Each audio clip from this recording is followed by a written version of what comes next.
अंतरायतिमिरोपशान्तये शान्तपावनमचिन्त्य वैभवं तं नरं वपुषि कुञ्जरं मुखे मन्महे किमपि तुन्दिलं महः शरणं करवाणि शर्मदं ते चरणं वाणि चराचरोपजीव्यं करुणामसृणैः कटाक्षपातैः कुरु माम् अम्बकृतार्थसार्थवाहं शारदा शारदाम्भोजवदना वदनाम्बुजे सर्वदा सर्वदास्माकं सन्निधिः सन्निधिं क्रियात् विमलपटी कमलपुटी पुस्तकरुद्राक्ष शस्तहस्तपुटी कामाक्षि पक्ष्मलाक्षी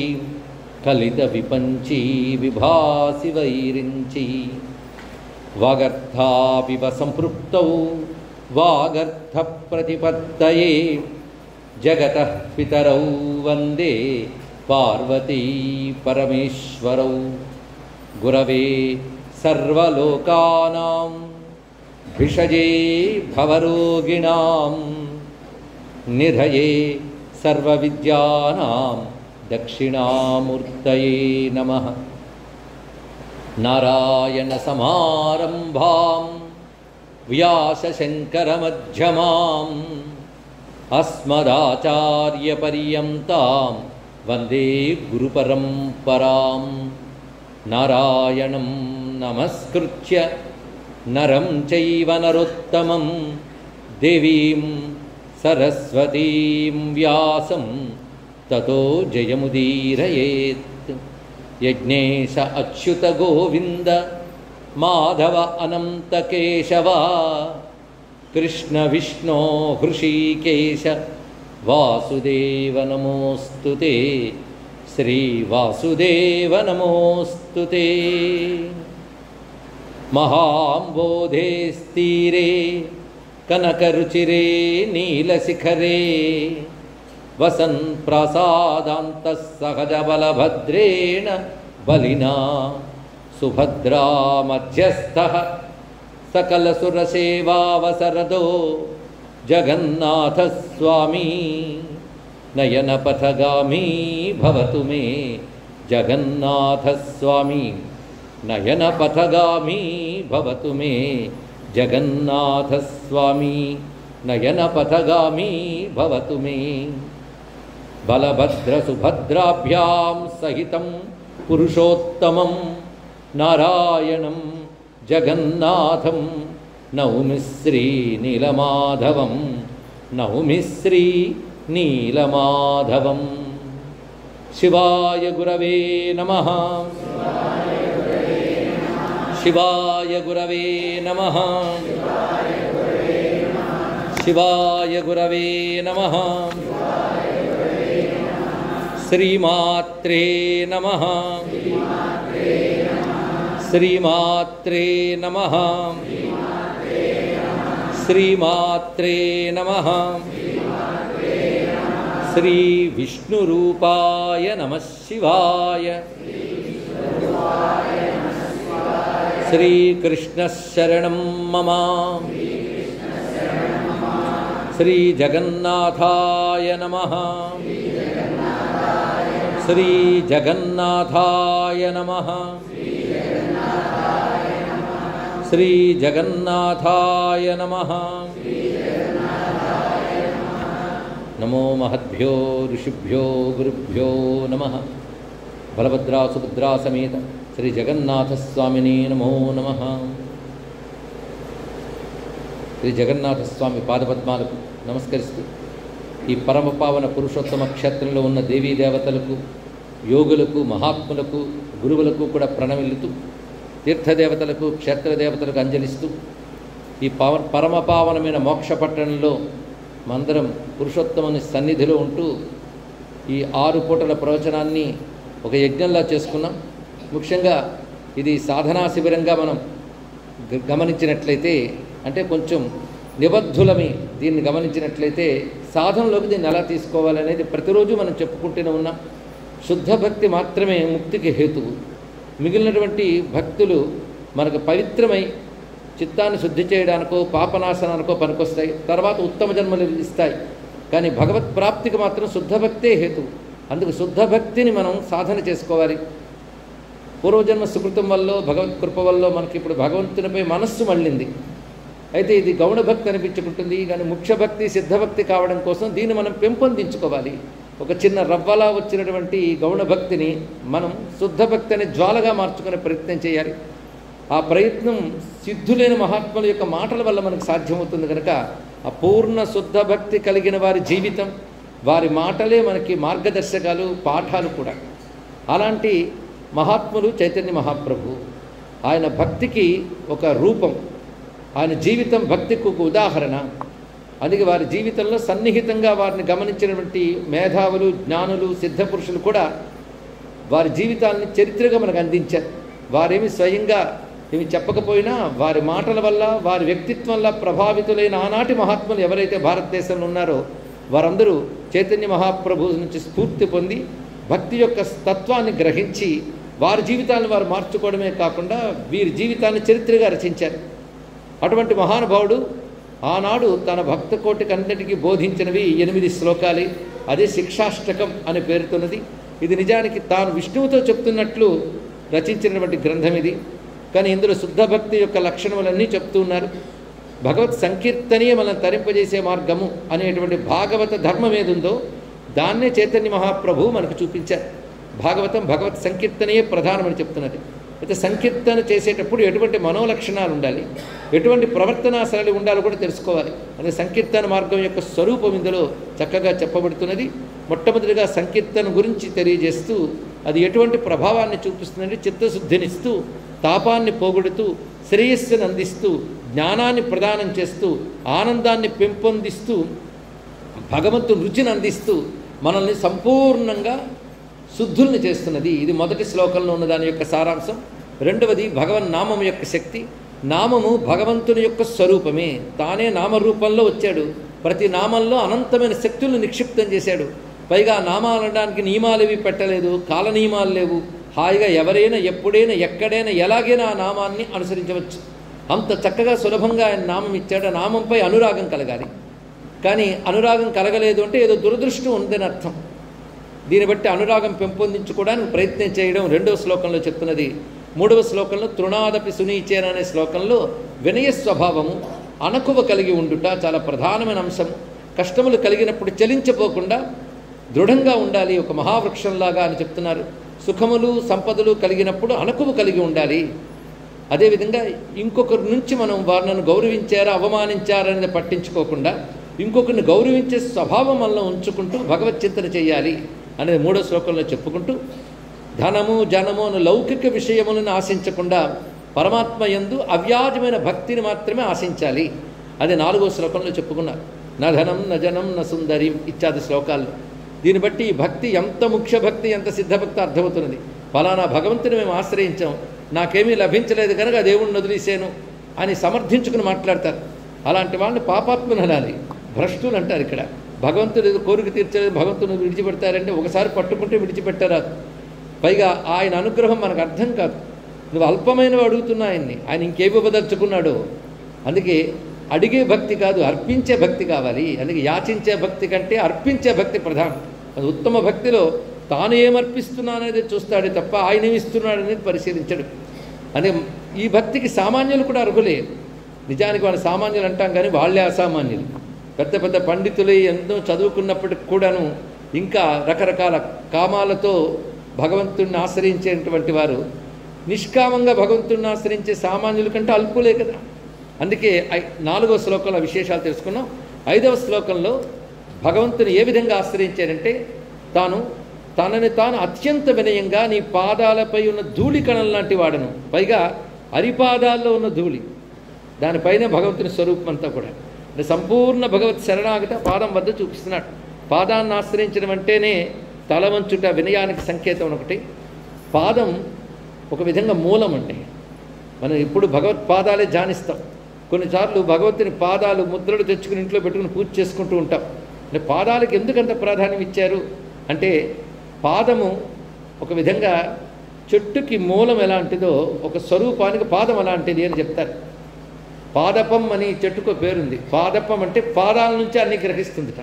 అంటే నీళ్లు పోసినా ఏది చూసినా చెట్టు కొమ్మల మించి వేయం కదా, అడుగును వేస్తాం పాదములకు. అలాగే పాదాలను ఆశ్రయించామంటే మొత్తం స్వరూపాన్ని ఆశ్రయించామని అర్థం. ఇప్పుడు విజ్ఞాన శాస్త్రం కూడా ఏవో చెప్తున్నారు, పాదాల దగ్గరే మొత్తం శరీరానికి సంబంధించిన అన్ని పాయింట్లు ఉంటాయి. ఈ ఆక్యుప్రెషర్లు ఆక్యుపంక్చర్లు చాలా వస్తున్నాయి కదా.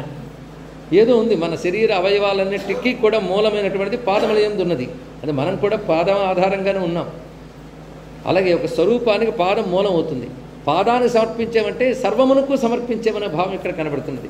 అలాంటి పాదాలని ఆశ్రయించిన ధూళికణం వంటి వాడిని. ధూళికణం నిజానికి అల్పమైనది. దాని గొప్పతనం ఎక్కడ పెరుగుతుందంటే భగవంతుని పాదాలకు చేరుకున్నాక ఆ ధూళికణం ఎంత ఉత్కృష్టమైపోతుందంటే రత్నాల మాణిక్యాల కంటే గొప్పదైపోతుంది ధూళికణం. విలువలేని ధూళి కూడా భగవంతుని పాదాలను ఆశ్రయిస్తేనే అత్యంత శ్రేష్టమైపోతున్నదే.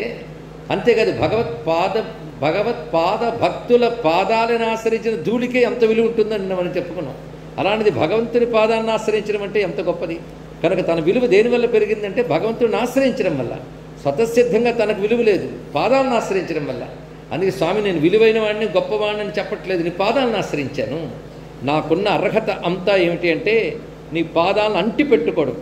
ఆ ధూళి అలా అంటి పెట్టుకుంటుందండి, అలా నేను అంటి పెట్టుకున్నాను నేను. అందుకు నువ్వు కృపయా దయతో నన్ను ఈ భయంకరమైన సంసార సముద్రం నుంచి దాటించు. పైగా సంసార సముద్రం నుంచి దాటించని ఎందుకు అంటున్నారంటే అక్కడ మళ్ళీ ఒక కోరిక కోసమే కదా ఆశ్రయించినట్లయిందని ప్రశ్న వేయచ్చు. ఆ కోరిక కాదు అన్నారు ఇక్కడ. వీటి నుంచి బయట పెట్టమని కోరేది కోరిక కాదు. ఎందుకంటే కోరికలన్నీ పోగొట్టవయ్యా అనేది ఆ కోరిక. అటువంటిప్పుడు కోరిక ఎలా అవుతుంది? దీన్నే నారదుల వారి భక్తి సూత్రాల్లో నకామయమాన నిరోధ రూపత్వా తనకు సూత్రం చెప్తారు. దీన్ని కోరిక అనరయ్యా. భగవంతుని కోరుకోవడం కానీ సంసారం నుంచి బయటపడాలని కోరుకోవడం కానీ దీన్ని కోరిక అనరు అన్నారు ఇక్కడ. ఎందుకంటే కోరికలన్నింటి పోగొట్టే కోరిక కనుక దీన్ని కోరిక అనరాదు. పైగా సంసారం నుంచి ఎందుకు బయటపెట్టమన్నాడంటే భగవంతుని ప్రేమ వల్ల.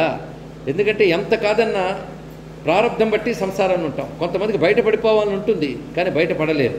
కారణం ఇది బట్టి ప్రారంధం బలంగా ఉంటుంది ఇక్కడ. అందుకే వాళ్ళు కోరుకుంటారు భగవంతుడిని నువ్వే బయట పెట్టాలి అని. ఎందుకు సంసారం నుంచి బయట పెట్టమంటారంటే వారికి సంసారం మీద దృష్టి ఉండదు. కానీ ఇది అంటి పెట్టుకుని లాగుతూ ఉంటే భగవంతునికి దూరం అయిపోతున్నారు. అది భగవంతునికి దూరం కాకూడదు, ఆయనకు దగ్గర అవ్వాలి. దానికి అడ్డంకిగా ఉంది ఈ సంసారం, అందుకు దాని నుంచి బయటపడాలని కోరుకుంటారు. అంతేగాని ఏదో సుఖపడిపోవాలి కష్టాల నుంచి బయటపడాలి అనే బుద్ధి భక్తుడికి ఉండదు. కష్టాల నుంచి బయటపడాలనుకోరు, కష్టాన్ని సహిస్తారు కూడా వాళ్ళు. అందుకే తృణాదపి సునీచైన దగ్గర కష్ట సహిష్ణుత చూపిస్తారు.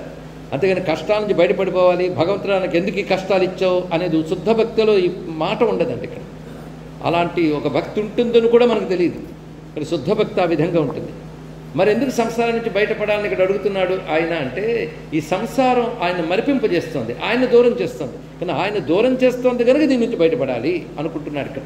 అదే భక్తిలో ఏది భగవంతునికి దగ్గర చేర్చుతుందో అది మాత్రమే పట్టుకుంటాడు. ఏది భగవంతుని దూరం చేస్తుందో అది దూరం కావాలనుకుంటాడు అంతే. అంతేగాని నాకు మోక్షం కూడా అక్కర్లేదు అనుకుంటేంత భక్తి సంసారం నుంచి బయటపడేయని ఎందుకు అడుగుతుందంటే ఈ కారణం చేత. అదే ఇక్కడ మనకు కనబడుతుంది. అయి నందతనూజ కింకరం పతితం మాం విషమే భవాంబుధౌ కృపయా తవ పాద పంకజ స్థిత ధూళీ సదృశం విచింతయ. ఈ శ్లోకం ఎంత గంభీరమైనదంటే నిన్న ఎక్కువ సమయం ఈ శ్లోక వ్యాఖ్యానంలోనే మనం చెప్పుకున్నాం. కానీ పేరుకు ఒక శ్లోకం చెప్తున్నాం అనుకుంటున్నాం కానీ దీని మిష తీసుకుని ఆదిశంకరుల వాగ్మయము లేదా భాగవతంలో అంశములో జగన్నాథస్వామి క్షేత్ర వైభవమో చెప్పుకుంటూ మనం వస్తున్నాం, మర్చిపోవద్దు. ఇప్పటి వరకు చెప్పిన దాంట్లో మనం ఒక్కసారి పరామర్శ చేసుకుంటే శిక్షాష్టకం ఆధారంగా జగన్నాథాష్టకం మొత్తం చెప్పుకున్నాం. వ్యాఖ్యాన సహితంగా అది రచించినటువంటి వారి చరిత్ర ఏ విధంగా రచించాడో ఆ కథంతా చెప్పుకున్నాం. దానికి తోడు క్షేత్రంలో ఉన్న మాహాత్మ్యం మనం ఇప్పుడొచ్చి చూడలేని రథయాత్ర అంతా చూసాం. ఒకవేళ రథయాత్రకు వచ్చినా అలా చూడగలమో లేవు, అలా దర్శించాం. రథం ఎలా తయారు చేస్తారో, అక్కడ దేవతలు ఎవరు, ఒక్కొక్క రథానికి పేరు ఏమిటి, రథం యొక్క స్వరూపం ఏమిటి, తిరిగి రథయాత్ర మొత్తం 9 రోజులు ఇక 10వ రోజు తిరిగి వచ్చేటప్పుడు మారు రథయాత్ర చేస్తారు. ఆ రథయాత్రలో స్వామికి అధరపానం అని చేసే విధానం కూడా నిన్న మనం చెప్పుకున్నాం. అలాగే నవకళేబరోత్సవం కూడా నిన్న మనం చెప్పుకోవడం జరిగింది. ఆ నవకళేబరం దైత్యపతులు చేసిన తర్వాత ఆ విగ్రహాన్ని పాత విగ్రహాన్ని పాతి పెట్టి 10 రోజులు మైలు పాటిస్తారని అది కూడా తెలుసుకోవాల్సింది. అంటే ఎలాగైతే మృతా శౌచాలు మనం పాటిస్తామో అలా పాటిస్తారు. అంటే ఈ క్షేత్రం యొక్క ప్రత్యేకత చూడండి. ఆ సూక్ష్మదేహం లాంటి బ్రహ్మ పదార్థం ప్రవేశించినప్పుడే స్థూల దేహానికి దైవత్వం. మళ్ళీ తీసేసి కొత్త దానిలో పెట్టిన తర్వాత పాతదాన్ని తిరిగి ఖననం చేస్తారు. ఆ ఖననం చేసిన మళ్ళీ అధికాషాఢ మాసం వచ్చి తీసేటప్పటికీ విగ్రహాలు అక్కడ ఉండే సింహాసనం మాత్రం కనబడుతూ ఉంటుంది. అయితే మట్టిలో లీనమైపోయిందని అనుకుంటారు, అంతర్ధానమైంది అనుకుంటారు, ఎవరిష్టం వారిది. మొత్తానికి ఇప్పటికీ ఆ చోటు ఉన్నది, చూసి దర్శించవచ్చు కూడా. అంత పవిత్రమైనటువంటి విషయాలు కూడా మనం ఇందులో మేళనం చేసుకుంటూ చెప్పుకున్నాం. అయితే ఇక్కడ ప్రధానంగా క్షేత్రములు తిరుగుట అవన్నీ కూడాను దేనికి అంటే చాలామందికి ఆ విషయం ఏదో ఒక అనుభూతి కోసమో ఏదో అనుకుంటారు, కానీ ప్రధానంగా పాపనాశనానికి క్షేత్రయాత్ర చేయాలి. పాపం తొలగితే దుఃఖం తొలుగుతుంది.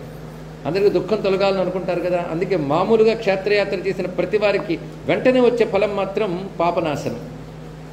ఆ ఫలం సామాన్యం కాదు. కానీ ప్రేమతో ఆ క్షేత్రంపై ఇంకా అనుబంధం కలిగి భగవద్భక్తితో చేసినట్లయితే అది ఇంకా ఇంకా మన శుద్ధుల్ని చేస్తూ చిత్తం పరమేశ్వరమయం చేసి ముక్తికి కూడా హేతు అవుతుంది.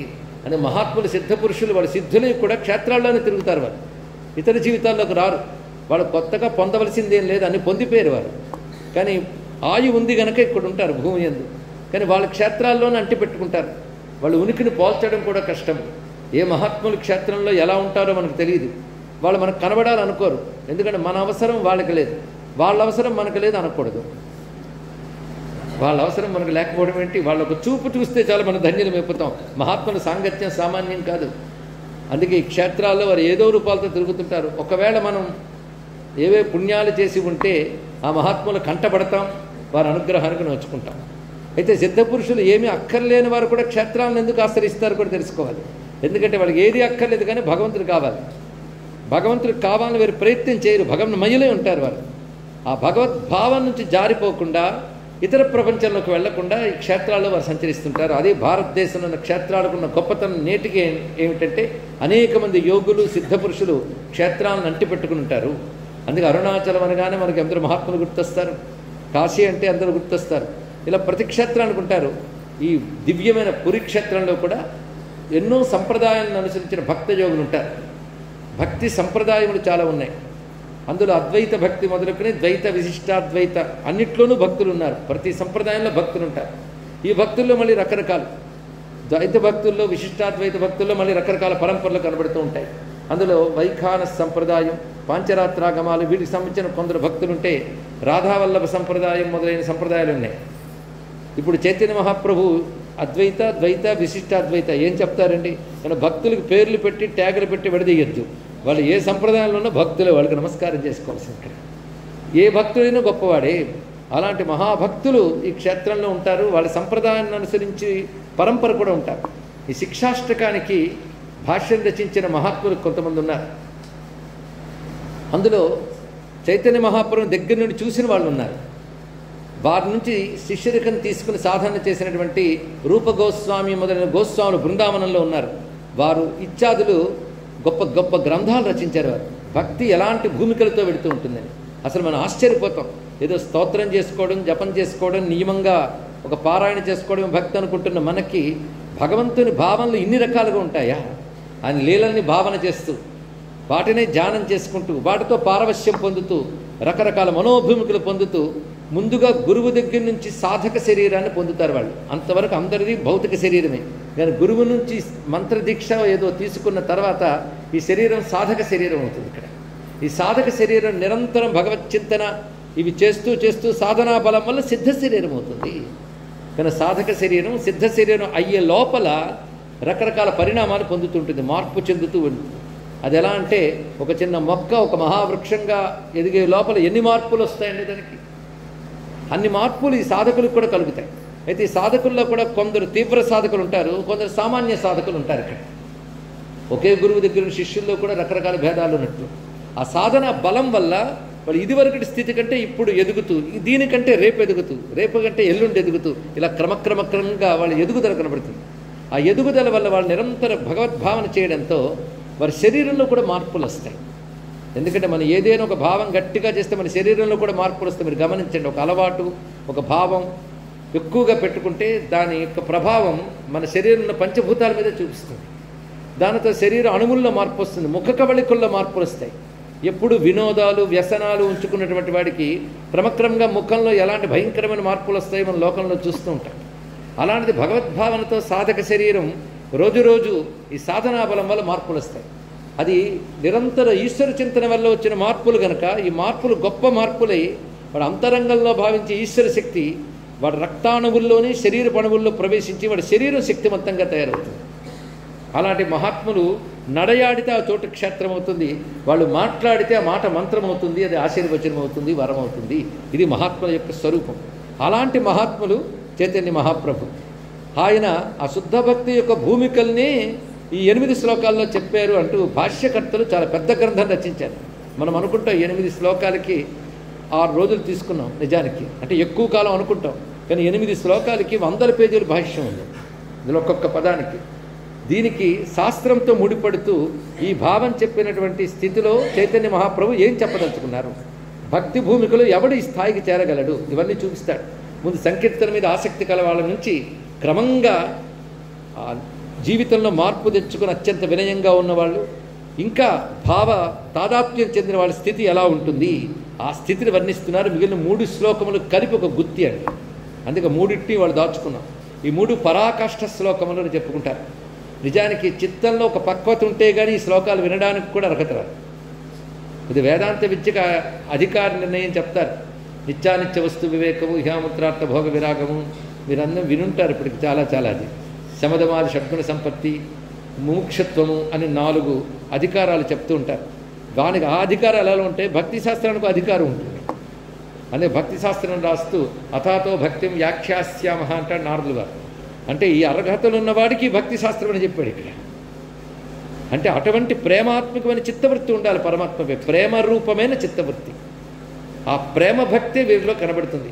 అంతేకాని సామాన్యుడు ఒక మహాత్ముడిని ఆశ్రయించితే అదొక భక్తి, కానీ అది ప్రేమ భక్తి కాదు. ఇతను అల్పుడు, అతను అధికుడు కనుక అధికుడిని ఆశ్రయించాడు, అధికుడి నుంచి ఫలితములు పొందుతున్నాడు. ఇది ఒక సామాన్య భక్తి. కానీ ప్రేమ భక్తి వచ్చేటప్పటికల్లా అతను మహాత్ముడు గొప్పవాడు అనే భావాన్ని మించిపోయి ప్రేమ ఉంటుంది. ఆ ప్రేమను అర్థం చేసుకోగలిగితే మిగిలిన 3 శ్లోకాలు అర్థమవుతాయి. అసలు ఈ కోణం ఏది ఉందో అది అత్యంత సూక్ష్మమైనది, పట్టుకోవడం కష్టమయ్యా అన్నారు. ఎక్కడ పట్టుకోవచ్చు అంటే గోపికల దగ్గర కనబడుతుంది. గోపికలు కృష్ణునిపై అపారమైన ప్రేమ కలిగిన వారు. కృష్ణుని నుంచి ఏది ఆశించరు.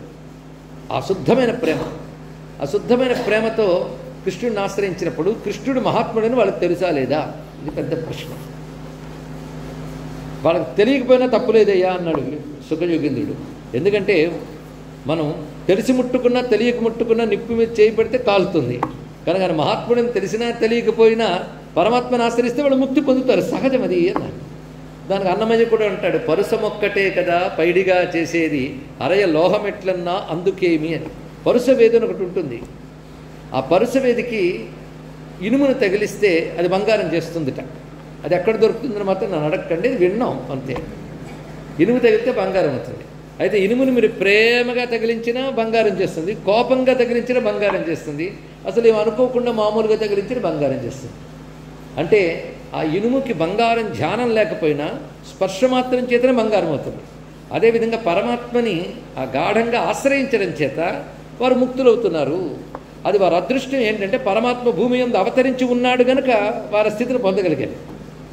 అంటే పరమాత్మ అవతార కాలంలో ఆశ్రయించిన వారు గొప్ప యోగులు సిద్ధపురుషులు కానక్కర్లేదు, వారు ఆశ్రయించినంత మాత్రమే వారు సిద్ధి పొందగలరు.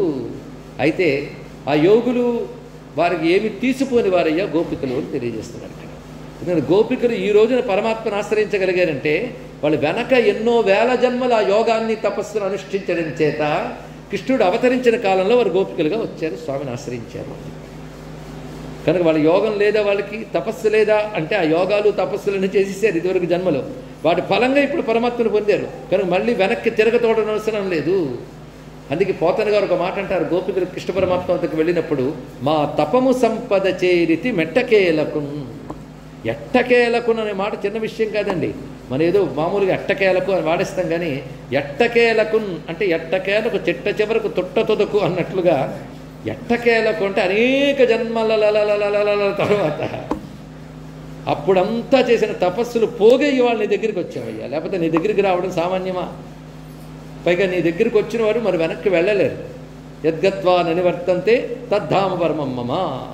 అందుకే నీ దగ్గరికి వచ్చిన మేము మరి తిరిగి వెనక్కి వెళ్ళమన్నంత భక్తి. అదే కృష్ణ వచ్చాను చాలాసేపు అయింది ఇంటికి వెళ్ళొస్తామే అని కూడా వాళ్ళకి చెప్పరు. కృష్ణుని చేరాక మనకి ఇల్లు మొదలైనవి కూడా గుర్తు లేవు. నాత్మాగారాన్ని సస్మరుహు అంటారు ఇక్కడ సుఖయోగీంద్రుడు. వాళ్ళ గృహాలే గుర్తు రాలేదు, సర్వం కృష్ణుడే. ఆ భావం రావాలంటే ఎన్ని జన్మల పుణ్యం ఉండాలండి. అందుకు గోపికా భక్తి ఒకటి అర్థం చేసుకుంటే చాలు. కృష్ణుడు అర్థం అవడం తర్వాత గోపికలు అర్థం కాదు. ఆ గోపికల యొక్క భక్తి ఏదో చైతన్య మహాప్రభు ఆ భక్తిని ఆదర్శంగా తీసుకున్నాడు. ఆయనే తీసుకోవడం ఏంటి, ఆండాళ్ళమ్మ కూడా ఆ భక్తిని ఆదర్శంగా తీసుకుని తిరుప్పావే రచించుకున్నది. కనుక భక్తిలో గోపికా భక్తి కంటే గొప్పది ఇంకోటి లేదు. ఆ మాటే నారదుడు భక్తి సూత్రాల్లో చెప్తూ ఒక్కొక్కరు భక్తికి ఒక్కొక్క నిర్వచనం ఇస్తారు. కొందరు పూజలు గొప్పదంటారు, మంచిది, అది కూడా వారి నిర్వచనం. ఇంకొకరు ఏమంటారంటే కథలు వింటూ ఉంటే చాలంటారు, అది వారిది. కానీ నారదుల ఉద్దేశం మాత్రం అపారమైన ప్రేమ కలిగి ఉండుట, భగవంతుణ్ణి మరిచి క్షణం కూడా బ్రతకలేకపోవుట, తద్విస్మరణే పరమ వ్యాకులత. ఇది నా సిద్ధాంతం భక్తి అంటే అన్నాడు నారదుల వారు. నారదుల కంటే ఇంకెవరు చెప్పగలరండి? అయితే చెప్పేవయ్యా భక్తి అంటే ప్రేమన్నావు, భగవంతుని మరచి క్షణం కూడా బ్రతకలేకపోవడం. ఆ స్థితి ఒక్కసారి ఊహిస్తే సాధ్యమేనండి ఎవరికైనా? భగవంతుని మరచి క్షణం కూడా ఉండలేరు వాళ్ళు. నిరంతర భగవత్ స్పృహ వాళ్ళకు ఉండాలి. స్పృహ లేకపోతే తట్టుకోలేరు. అలాంటి భక్తులు ఎవరైనా ఉన్నారా అంటే ఉదాహరణ చూపించాలి. సిద్ధాంతం చెప్పేటప్పుడు దృష్టాంతం చూపించాలండి ఎప్పుడు కూడా. శాస్త్రం అది, ఇది చాలా గొప్పది గొప్పది గొప్పది అని చెప్పినంత మాత్రాన ఈజ్ ఇట్ ప్రాక్టికల్? అది ఎవరైనా ప్రాక్టీస్ చేయగలడా? అలాంటి వాళ్ళు ఎవరైనా ఉన్నారో ఎగ్జాంపుల్ కావాలి తప్పకుండా. ఆ ఎగ్జాంపుల్ చూపించడం శాస్త్రవేత్తల యొక్క ధర్మం అది. అందుకే నారదుల వారు దానికి దృష్టాంతం ఎవరయ్యా అంటే యథా వ్రజ గోపికానాం అని ఒకటే చూపించాడు. గోపికలు అన్నాడు, బృందావన గోపికలే అని చెప్పాడు. అంటే నారదునంతటి వాడికి ఆదర్శ భక్తి ఎవరు? గోపికలే. ఆ గోపికా భక్తి, ఆ గోపికా భక్తిని సంపూర్ణంగా తన జీవితంగా చేసుకున్నవాడు చైతన్య మహాప్రభు. ఎందుకు గోపికా భక్తిని చెప్పండి? శుద్ధ భక్తి. ఎందుకంటే కృష్ణవరమాత ఒక మాట అంటాడు, సర్వము ఇచ్చిన మీకు నేనేమివ్వగలను అన్నాడు కృష్ణుడు. మీకు నేనేమివ్వగలను అనేటువంటిది చతుర్దశ భువనాల్లో ఏవి ఊహించినా ఊహకు అందవన్నాడు ఇక్కడ. అంటే అర్థం ఏంటంటే మీకు నేను మీ ప్రేమ భక్తికి నేను ఇచ్చేది చతుర్దశ భువనాల్లోనూ లేదు అన్నాడు. అంటే ఈ లోకం నుంచి ఆ లోకంలోకి వెళ్ళడం అనేది మీ భక్తికి ఫలితం కాదు, ఏ లోకము లేని మోక్షమే మీ భక్తికి ఫలితం అని చెప్పడం అందులో ఉన్నటువంటి ఆంతర్యం. అంత విశేషమైన భావం ఆ శుద్ధ భక్తిలో ఉంటుంది. అని ఆ శుద్ధ భక్తి ఒక సిద్ధాంతం, ఒక శాస్త్రం. దాన్ని అర్థం చేసుకోవడం కోసమని చైతన్య మహాప్రభు అనుయాయులు, చైతన్య మహాప్రభు పరమపదించిన తర్వాత ఆయన యొక్క శిష్య పరంపరకు చెందిన వారు ఆ శుద్ధ భక్తిని శాస్త్రాలుగా రచించారు. వీరందరూ సామాన్యులు కారు. అందులో ఎక్కువ మంది బృందావనంలోనే జీవించి బృందావనంలోనే తనువు చాలించిన వారు. మరికొందరు ఈ పురిక్షేత్రంలో చైతన్య మహాప్రభు శిష్యులుగా ఉన్నటువంటి వారు, వారు గ్రంథాలుగా రచించారండి. అందులో ఇందాక చెప్పినట్టు రూపగోస్వామి అని ఒకరు, ఇంకొకరు భక్త వినోది అని ఇంకొక ఆయన. ఇలాంటి వాళ్ళు చాలామంది ఈ శిక్షాష్టకానికి భాష్యం రచిస్తూ ఈ భూమికలు చక్కగా రచించారు. ఎంత ఉపోద్ఘాతం శ్లోకం ప్రారంభించకుండా ఎందుకు చెప్పానంటే ఉపోద్ఘాతంతో ఇప్పుడు శ్లోకాల్లోకి వెళుతుంది. ఇక్కడ చెప్తున్నదంటే, స్వామి నీ పేరు వినగానే నా శరీరంలో మార్పులు రావాలి, అది ఎప్పుడు వస్తుందో కదా అంటున్నాడు. అంటే అది రావాలని ఆయన కోరుకుంటున్నాడు. అది వస్తే ఉత్కృష్ట భక్తి. పేరు వినగానే ఆ మార్పులు ఎలా ఉంటాయో చెప్తున్నాడు. ఇప్పటి వరకు చెప్పుకున్న శ్లోకాలు ఒక్కసారి అందరం చదువుకున్నాం, ఎందుకంటే 6వ రోజుకి వచ్చేసాం. చాలామంది కంఠోపాఠం అయిపోయి ఉంటాయి అనుకుంటాను ఈ శ్లోకాలు. లేకపోయినా కనీసం ఇంట్లో రోజుకోసారి చదువుకుంటామమ్మా. పూరి వచ్చాక మన జగన్నాథ స్వామి ఇది ఉపదేశించాడు అనుకుందాం. నేను కాదు, నన్ను మిషగా పెట్టుకుని నాకు మీకు జగన్నాథుడు ఉపదేశించాడు ఈ శిక్షాష్టకం. ఇక్కడ మీరు విన్నవి కొంత పట్టి కొంత పట్టకపోయినా మీరు పారాయణం చేసి తిరిగి మననం చేసుకుంటూ ఉంటే విన్నప్పుడు అర్థమైన దానికంటే ఎక్కువ అర్థం అనుభూతి మీకు లభిస్తుందని చెప్పడానికి మాత్రం దేని వెనకాడదు. ఇందులో సందేహం లేదు. సాధనలోకి తీసుకోండి. ఇక్కడ సుమారు 80-85 మంది వచ్చారని చెప్పాను శేఖర్ గారు. అందులో 5గురు అలా తయారైనా నాకు చాలా సంతోషం. ఒకవేళ తయారవ్వకపోయినా నాకు పర్వాలేదు, ఎందుకంటే నాకు ఇప్పుడు చెప్తున్నాడు జగన్నాథ స్వామి ఎదురుగా ఉండి వింటున్నాడని నాకు తెలుసు. నా పని అయిపోయింది, మిగిలిన వాళ్ళు సార్థకం చేసుకోవాలని కోరుకుతాం. కానీ ఇందులో ఏ శ్రోతని నేను తక్కువ అంచనా వేయట్లేదు. అందరూ పెద్దవాళ్ళు మహాత్ములు చక్కగా గ్రహించగలిగేవారు నాకు తెలుసు. కానీ ఇంత చెప్పాల్సి ఎందుకు వస్తుందంటే విషయం అంత గంభీరమైనది, అంత గొప్పది అని విషయం యొక్క ప్రాధాన్యం బట్టి చెప్పదలుచుకునేదే తప్ప ఏ ఒక్కరిని శంకించడం లేదు. అందరూ ఉత్కృష్టమైన స్థాయికి చెందినవారని నాకు తెలుసు. విషయం గొప్పతనం ఇది, దీన్ని సాధన చేయండి అని చెప్పడం కోసమే విన్నవించుకుంటున్నాం. చదువుకుందాం శ్లోకాలు. చేతోదర్పణమార్జనం భవమహాదావాగ్ని నిర్వాపణం శ్రేయక్కైరవచంద్రికా వితరణం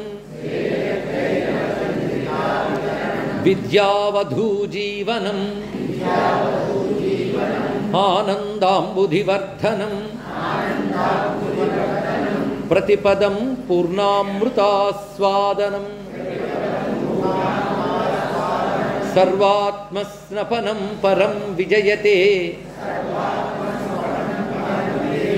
శ్రీకృష్ణ సంకీర్తనం నామ్నామకారి బహుధా నిజ సర్వశక్తి తత్రార్పితా నియమిత స్మరణేన కాలః ఏతాదృశీ తవ కృపా భగవన్మమాపి దుర్దైవమీదృశమిహాజని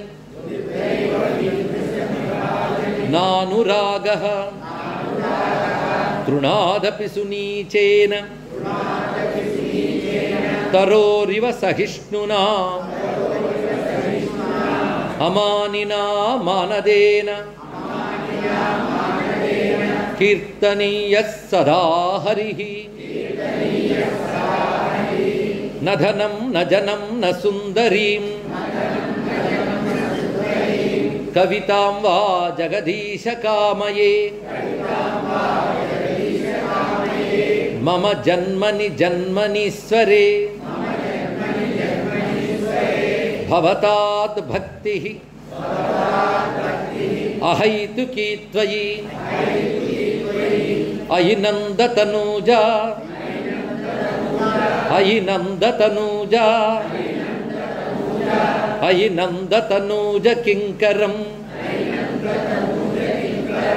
పతితం మాం విషమే భవాంబుధౌ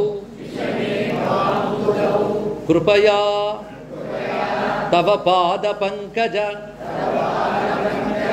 స్థిత ధూళీ సదృశం విచింతయా. ఈ 5 శ్లోకాల వరకు నిన్న పూర్ణంగా మనం వ్యాఖ్యానం చెప్పుకున్నాం. 6వ శ్లోకం చదువుకుందాం. నయనం గళదశ్రుధారయా వదనం గద్గదరుద్ధయా గిరా పులకైర్నిచితం వపుః కదా తవ నామగ్రహణే భవిష్యతి కదా భవిష్యతి. ఇది ఇందులో వాక్యం. కదా భవిష్యత్ అంటే ఎప్పుడు అలా అవుతుందో కదా అన్నాడు. అంటే నా శరీరానికి ఆ స్థితి ఎప్పుడు వస్తుందో కదా అన్నాడు. ఏమిటి అంటే తవ నామగ్రహణే, అంటే నీ నామం గ్రహించిన వెంటనే, అంటే నీ నామం విన్న వెంటనే, అన్న వెంటనే, అనుకున్న వెంటనే. 3 అర్థాలు తీసుకోవాలి ఇక్కడ. అదే గ్రహణే అన్నాడు కానీ శ్రవణే అనలేదు. తవ నామశ్రవణే కదా అనకుండా తవ నామగ్రహణే అన్నాడు ఇక్కడ. అది గొప్ప మాట. అంటే నామాన్ని గ్రహించుట. నామాన్ని గ్రహించిన 3 విధాలు. ఎవరైనా అంటే మనం వింటాం, అప్పుడు గ్రహించినట్లు. మనం అన్నామంటే అప్పుడు గ్రహించినట్లే, అనుకున్నామని గ్రహించినట్లే. నామాన్ని పట్టుకోవడం 3 విధాలుగా. ఒకటి శ్రవణం ద్వారా, ఇంకోటి మనం అనడం ద్వారా, మనం అనుకోవడం ద్వారా. అప్పుడు శ్రవణం, కీర్తనం, స్మరణం 3 అయ్యే కదా. ఈ 3 విధాలుగా ఎలాగైనా సరే నీ నామం గ్రహించితే వెంటనే జరగవలసిన పరిస్థితి ఏంటంటే నయనం గళదశ్రుధారయ, నా కళ్ళ నుంచి గళత్ అంటే జాలువారుతున్నా అని అర్థం. నీ నామం స్వీకరించిన వెంటనే నా కనుల నుంచి ఆనందాశ్రులు జాలువారాలి. వదనం గద్గదరుద్ధయాగిర, నా గొంతుక గద్గదమైపోవాలి, బొంగురు పోవాలి. వదనం గద్గదరుద్ధయాగిర. అప్పుడు బొంగురు పోయినప్పుడు ఆ పలుకులు కూడా బొంగురుగానే వస్తాయి, మాటలు తడబడుతూ వస్తాయి. అందుకే కళ్ళ నుంచి ఆనందాశ్రులు జాలువారట, గొంతుక ఆనందోద్వేగంతో బొంగురు పోయి పలుకు తడబడుట. ఇక శరీరము పులకైర్నిచితం వపుః, ఒళ్ళు పులకించిపోవుట. ఈ 3 కూడా నీ నామం స్వీకరించే వెంటనే కలగాలి. ఆ భాగ్యం నాకు ఎప్పుడు వస్తుంది కదా అన్నాడు ఇక్కడ. అంతేగాని నాకు నీ పాదాల దగ్గరకు వచ్చే భాగ్యం ఎప్పుడు వస్తుంది, లేదా గోలోకంలోకి వచ్చో వైకుంఠంలోకి వచ్చో నీ దగ్గరకు ఉండే భాగ్యం ఎప్పుడు వస్తుంది అని అడగలేదు ఇక్కడ. నీ నామం స్వీకరించిన వెంటనే కళ్ళు ఆనందాశ్రులతో నిండిపోయి ఆనందాశ్రులు జాలువారాలి, గొంతు బొంగురు పోవాలి, ఒళ్ళు పులకించిపోవాలి. ఈ స్థితి ఎప్పుడు వస్తుందో కదా అన్నాడు. అంటే ఈ స్థితి వస్తే ఇక్కడే మనం ముక్తి పొందినంత అన్నాడు. నిజానికి ఈ స్థితి రావడం అంటే ఎప్పుడు వస్తుందండి? భగవంతుడు తాదాత్మ్యం చెందితే వస్తుంది. తాదాత్మ్యం అంటే అర్థం ఏంటి? ఇంకేవీ పట్టకుండా ఆయన పట్టడు, అప్పుడు ఇంకోటి పట్టదు, ఆయనతో తాదాత్మ్యం. దాన్ని సమాధి స్థితి అని కూడా వర్ణించవచ్చు. ప్రాణాయామం చేసి తర్వాత యమనియమాలు పాటించి ఆసనాలు వేసుకుని ఆ తర్వాత బుద్ధిని అంతర్లీనం చేసుకుని అది ప్రాణాయామం, తర్వాత ప్రత్యాహారం చేసి ధారణ చేసి అప్పుడెప్పుడో సమాధి పొందడం మనకు తెలుసు యోగశాస్త్రంలో. కానీ భక్తిలో ఆ ప్రయత్నాలు ఏవీ లేకుండానే అపారమైన ప్రేమ చేత భగవంతునితో తాదాత్మ్యం చెందడం చేత ఆయన నామం ఆ మాత్రం మనసుకో మాటకో చెవికో తాకగానే ఒక్కసారి ఒళ్ళు పులకించిపోయి కళ్ళు ఆనందాశ్రులు రాలి గొంతు బొంగురుపోయే స్థితి ఉన్నదే, అది అలాంటి సమాధి స్థితితోనే సమానము. అంత స్థితి, ఆ స్థితి వస్తే అదే భక్తి అన్నారు. ఒకప్పుడు రామకృష్ణ పరమహంసను గారు అడిగేట, భక్తి వచ్చిందని ఎలా పోల్చుకోవాలండి? ఉత్తమ భక్తి అంటే ఏమిటి? ఇది ప్రశ్న వేశారు. అప్పుడు పరమహంస ఒకటే చెప్పాడు, భగవన్నామం విన్న వెంటనే అప్రయత్నంగా నీ గొంతు బొంగురువై నీ కనుల ఆనందాసులు రాలి ఒళ్ళు పులకించిపోతే అప్పుడు నువ్వు భక్తుడు నేను చెప్పుకున్నాడు. అని శివాయనినంతనే చమరించు కనుదోయి పులకరించిడి వడలు పొంగిపోయిడి ఎడద చాలునయ్యా ఇదే శాశ్వత ఐశ్వర్యము, ఇది ఒక్కటియుమా ఇతరములు కోరదు. భగవన్నామం వినగానే ఆ స్థితి రావాలి. అది ఎప్పుడు వస్తుందో కదా అన్నాడు ఇక్కడ. అంతేగాని నాకు లాటరీ ఎప్పుడు పేలుతుందో, నాకు ఇంకా 10 మేళ్ళు ఎప్పుడు కడతానో అనలేదు ఇక్కడ. ఈ స్థితి వస్తే చాలుట. అంటే ఈ స్థితి అంత గొప్పది, అంత తేలిగ్గా రాదు అన్నాడు. ఇక్కడ ఈ 3 స్థితులు మనం గమనించేటప్పుడు కనుల ఆనందాస్తులు రాలడం కానీ, గొంతు బొంగురు పోవడం కానీ, ఒళ్ళు పులకించడం కానీ 3 రకాలుగా మనకు వ్యక్తమవుతుంది. కానీ దీనికి అనుసరించి శాస్త్రంలో మాట చెప్తారంటే దీన్ని భావభక్తి అని అంటారు. ఇక్కడ భావభక్తి అనేది ఒకటి ఉంది. భక్తుల్లో భావభక్తి. మామూలుగా ఒక స్తోత్రం చేసాము, భగవంతుని తలుచుకుని ఆనందించాము, ఇవి తప్పకుండా పాపాలను పోగొడతాయి, మన శుద్ధులను చేస్తాయి, ఇదివరకటి కంటే ఉన్నత స్థితినిస్తాయి. కానీ ఇది పరమభక్తి కిందకి రాదు. భావభక్తి సర్వోత్కృష్టం. ఇక్కడ భావంలో భగవంతునికి సంబంధించినటువంటి రూపము లీల ఇవన్నీ నిరంతరం భావన చేస్తూ చింతన చేస్తూ ఉంటాడు. అందుకే ఆయనకు సంబంధించిన ఏ విషయం గుర్తుకొచ్చినా వాటితో తాదాత్మ్యం చెందిపోతాడు. ఆ నిరంతర చింతన వల్ల వాడికి ఒక స్థితి లభిస్తుంది. ఇది భావన వల్ల కలిగింది కనుక ఈ భావభక్తి స్థితిలో ఎన్ని రకాల అవస్థలు వాడు పొందుతాడు. దీని శంకర భగవత్పాదుల వారు సాత్వికోద్రేకము అని పేరు పెట్టాడు. ఎందుకంటే కళ్ళ నీళ్లు రావడం, గొంతు బొంగురుపోవడం, ఒళ్ళు కంపించిపోవడం ఎన్ని మార్లు రాలేదు? చాలామంది జీవితంలో ఎన్నో మార్లు వచ్చి ఉంటుంది. అవతల వాడి కోపం వచ్చినప్పుడు ఒళ్ళంతా మార్పు వచ్చేస్తుంది, మనకి కళ్ళు ఎర్రబడిపోతాయి. దాని తర్వాత శోకోద్రేక, మోహోద్రేక, కోపోద్రేక, కామోద్రేకాల్లో ఇన్ని స్థితులు మనం చూస్తూ ఉంటాం. ఒంట్లో మార్పు, ఒళ్ళు పులకించిపోవడాలు ఎన్నో చూస్తున్నాం. సినిమా చూస్తూ ఉన్నాం, సీరియల్ చూస్తున్నా కూడా ఈ స్థితి వస్తుంది. అలాంటి స్థితి ఇది కూడా కదండి అంటే అలా అనక్కర్య్యా అన్నాడు. అందుకే ఉద్రేకాల్లో కూడా సాత్వికోద్రేకం, తామసోద్రేకం, రాజసోద్రేకం 3 రకాలు ఉంటాయి. రాజసోద్రేకం ఉన్న వాళ్ళకి కోపం వచ్చినా ఏమొచ్చినా ఊగిపోతాడు. వాడికి ఆ కోపంతో కళ్ళ నీళ్ళు వస్తాయి, ఎర్రబడిపోతాయి. ఇక శోకాలు వచ్చినప్పుడు గుండెలు బాదుకుంటూ కళ్ళ నీళ్ళు వచ్చిన వాళ్ళు చూస్తూనే ఉంటాం రకరకాల. కనుక ఇది అలాంటిదేనా అంటే కాదయ్యా అడిగాడు. ఇందులో సిద్ధపురుషులైనటువంటి భక్తులు ఈ స్థితిని ఎలా పొందుతారు అంటే సాధారణంగా ఆ భక్తులను చూసి అనుకరించే వాళ్ళు కూడా అప్పుడప్పుడు వచ్చేస్తుంది వాళ్ళకి సహజంగా. ఒకడు భక్తితో తాదాత్మ్యంతో భజన చేస్తూ ఆనందపరచు ఊగిపోతుంటే అలా ఊగాలు కామోసులు వీడు ఊగుతుంటాడు. అలా వాడికి కళ్ళ నీళ్ళు వస్తే వీడికి వచ్చేస్తుంటాయి అని పక్కవాడి ఇన్ఫ్లుయెన్స్ అదంతే. కానీ వీడు ఆ సిద్ధిని పొందిపోయాడా లేదు మళ్ళీ. కానీ ఇందులో పోల్చడం మహా కష్టం. అందరూ ఒకేలా కనిపిస్తూ ఉంటారు. ఇక్కడ కొంతమంది భగవత్ కథలు వినేటప్పుడు తాదాత్మ్యంతో కళ్ళనీళ్ళు కాల్చేస్తుంటారు. వీళ్ళంతా మహాత్ములు మనం దండం పెట్టుకుంటాం. తర్వాత అదంతా అయిపోయి బయటకు వెళ్ళాక వాడు అందరిలాగా మామూలు ప్రవర్తన చేస్తూ వాడి జీవితంలో ఎక్కడ నిగ్రహం ఉండదు, కోడిని పనులు చేస్తూ ఉంటాడు, దేవిరింపులు అవన్నీ మళ్ళీ కనిపిస్తుంటాయి. మరి ఎంతవరకు చూపించిన భక్తి ప్రభావం ఏమైపోయిందండి అనుకుంటాం. అది తత్కాలము అని అంటారు. కనుక ఇక్కడ నేను అడుగుతున్నది ఆ తత్కాల రూపమైన ఉద్రేకమా? కాదు. అయితే తత్కాలంగా కూడా ఉద్రేకం రావడం అంత తేలిక కాదుండో అన్నారు. చాలా బాగా విచారించవలసిన మీమాంస అండి దీనిలో ఉన్నది. ఇక్కడ సామాన్యమైనది కాదు. తత్కాలంగా కూడా మాత్రం కలగడం చిన్న విషయం కాదు. అది కలగాలన్నా ఇంతమంది కూర్చుని ఉంటారు, అందరికీ కలుగుతుందా? అది కలగాలన్నా కొంత భాగ్యం ఉండాలి. కానీ తత్కాలంగా ఉన్నదాన్ని గొప్పదని ప్రతిపాదన చేయడానికి లేదు.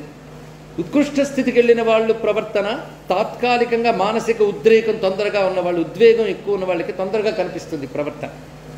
అందుకే ఉద్వేగ ప్రకృతి ఉన్న వాళ్ళకి తొందరగా కళ్ళ నీళ్ళు వచ్చేయడం, గొంతు బొంగురు పోవడం ఉంటుంది. అదొక మానసిక బలహీనత, నర్వస్ వీక్నెస్ అని కూడా చెప్తారు ఇక్కడ. వీళ్ళు ఎలా ఉన్నారో వాళ్ళు అలాగున్నారని చెప్పడానికి ఎలా ఉంటాం? ఒక గొప్ప జ్ఞాని మౌనంగా ఉంటాడు, ఒక మూగవాడు మాట్లాడలేడు, ఇద్దరు ఒకటేనా చెప్పండి ఇక్కడ. కానీ వీళ్ళ స్థితి వాళ్ళ స్థితి ఒకటే అని చెప్పడానికి లేదు. భేదం ఎలా పోల్చుకోగలం? వీడు ఉత్కృష్ట భక్తి ఉన్నవాడు, వీడికి అది లేని సామాన్యుడు ఎలా పోల్చుకోగలరంటే ఆ భావోద్రేక స్థాయి నుంచి మామూలు స్థాయికి వచ్చిన తర్వాత వాళ్ళు ఎలా ఉన్నారో పరిశీలించాలి అని చెప్పాడు. వాళ్ళు ఎలా ఉంటారు, వాళ్ళ జీవితం ఎలా ఉంటుందో చూడాలి. అప్పుడు చైతన్య మహాప్రభు జీవితం ఉదాహరణ. ఆయన కృష్ణనామ సంకీర్తన చేస్తున్నప్పుడు తను తాను మైమరిచిపోతాడు. అసలు మానవ మాత్రుడైనా అనిపిస్తుంది, అంత ఆకాశానికి అంత ఎగురుతాడైనా, కళ్ళ నీళ్లు జాలుబారుతుంటాయి, తాదాప్యంతో చిందులు వేస్తాడు, తను తాను మైమరిచిపోతాడు ఇక్కడ. దానితో ఆయన చుట్టూన్న భక్తులకు కూడా ఆయన చూస్తుంటే పారవశ్యం కలుగుతుంటుంది. ఆ తర్వాత వాళ్ళు మామూలు జీవితంలోకి వచ్చిన తర్వాత వాళ్ళ ప్రవర్తన బట్టి వాళ్ళ భక్తి ఉత్కృష్టం అవునో కదో పోల్చుకోమన్నాడు ఇక్కడ. ఎలా ఉంటుంది ఆ తర్వాత జీవితంలో అంటే, తర్వాత జీవితంలో వాళ్ళ జీవన విధానం ఎలా ఉంటుంది? వాళ్ళు ప్రాపంచిక విషయాల బట్టి ఉదాసీనులే ఉంటారు మొట్టమొదటి. అంత భక్తి తాదాప్త్యం కలిగిన వారికి బయట తిరిగి మామూలు స్థితికి వచ్చిన లోకంలో ఉదాసీనంగా జీవిస్తారు. ఉదాసీన అంటే అర్థం ఏంటంటే ఏది జరుగుతున్నా చలించిపోరు. అయ్యో వాడు నాకు ప్రతికూలంగా ఉన్నాడు కదా అని కోపగించుకోరు, వీడు నాకు అనుకూలంగా ఉన్నాడు కదా అని వాడి మీద మోహం పెంచుకోరు. ఆ విధంగా ఉంటారు. పైగా నిరంతరం భగవత్ చింతన నుంచి జారిపోరు, ధర్మ ప్రవృత్తి నుంచి జారరు. మాట తీరులో మార్ధవత్వం ఉంటుంది. ఈ మార్పులన్నీ గమనించాలి ఇక్కడ.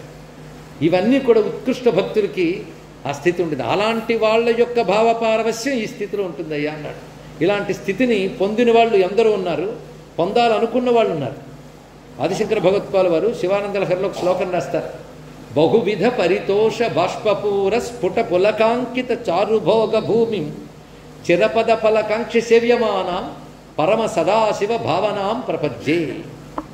శంకర భగవత్పాల్ వారు అంటే జ్ఞానయోగి అయినటువంటి ఆదిశంకరుడు చెప్తున్న గొప్ప శ్లోకం చూడండి ఇక్కడ. అంటే ఈ మాటకి ఆ మాటకి చెప్తున్నామంటే ఇద్దరు ఒకే మాట చెప్తున్నారు. హే శివ, నీ భావన మనస్సులోకి వస్తే ఇది తవ నామగ్రహణే అన్నట్టు భావమే. అంటే శివభావన లేదా భగవద్భావన, మనం ఏ భగవంతుణ్ణి ఆరాధిస్తున్నామో ఆ భగవద్భావం హృదయంలోకి రాగానే బహువిధ పరితోష బాష్పూర, గొప్ప ఆనందం కలిగి కనుల నుంచి బాష్పూర ఆనందాస్త్రులు రాలుతూ ఉంటాయి. స్ఫుట పులకాంకిత, ఒళ్ళు పులకించిపోతుంది, గొంతు బొంగురిపోతుంది. అలాంటి శరీరాన్ని భోగభూమి అనాలి అన్నారు ఇక్కడ. అంటే భోగం అంటే లగ్జరీ.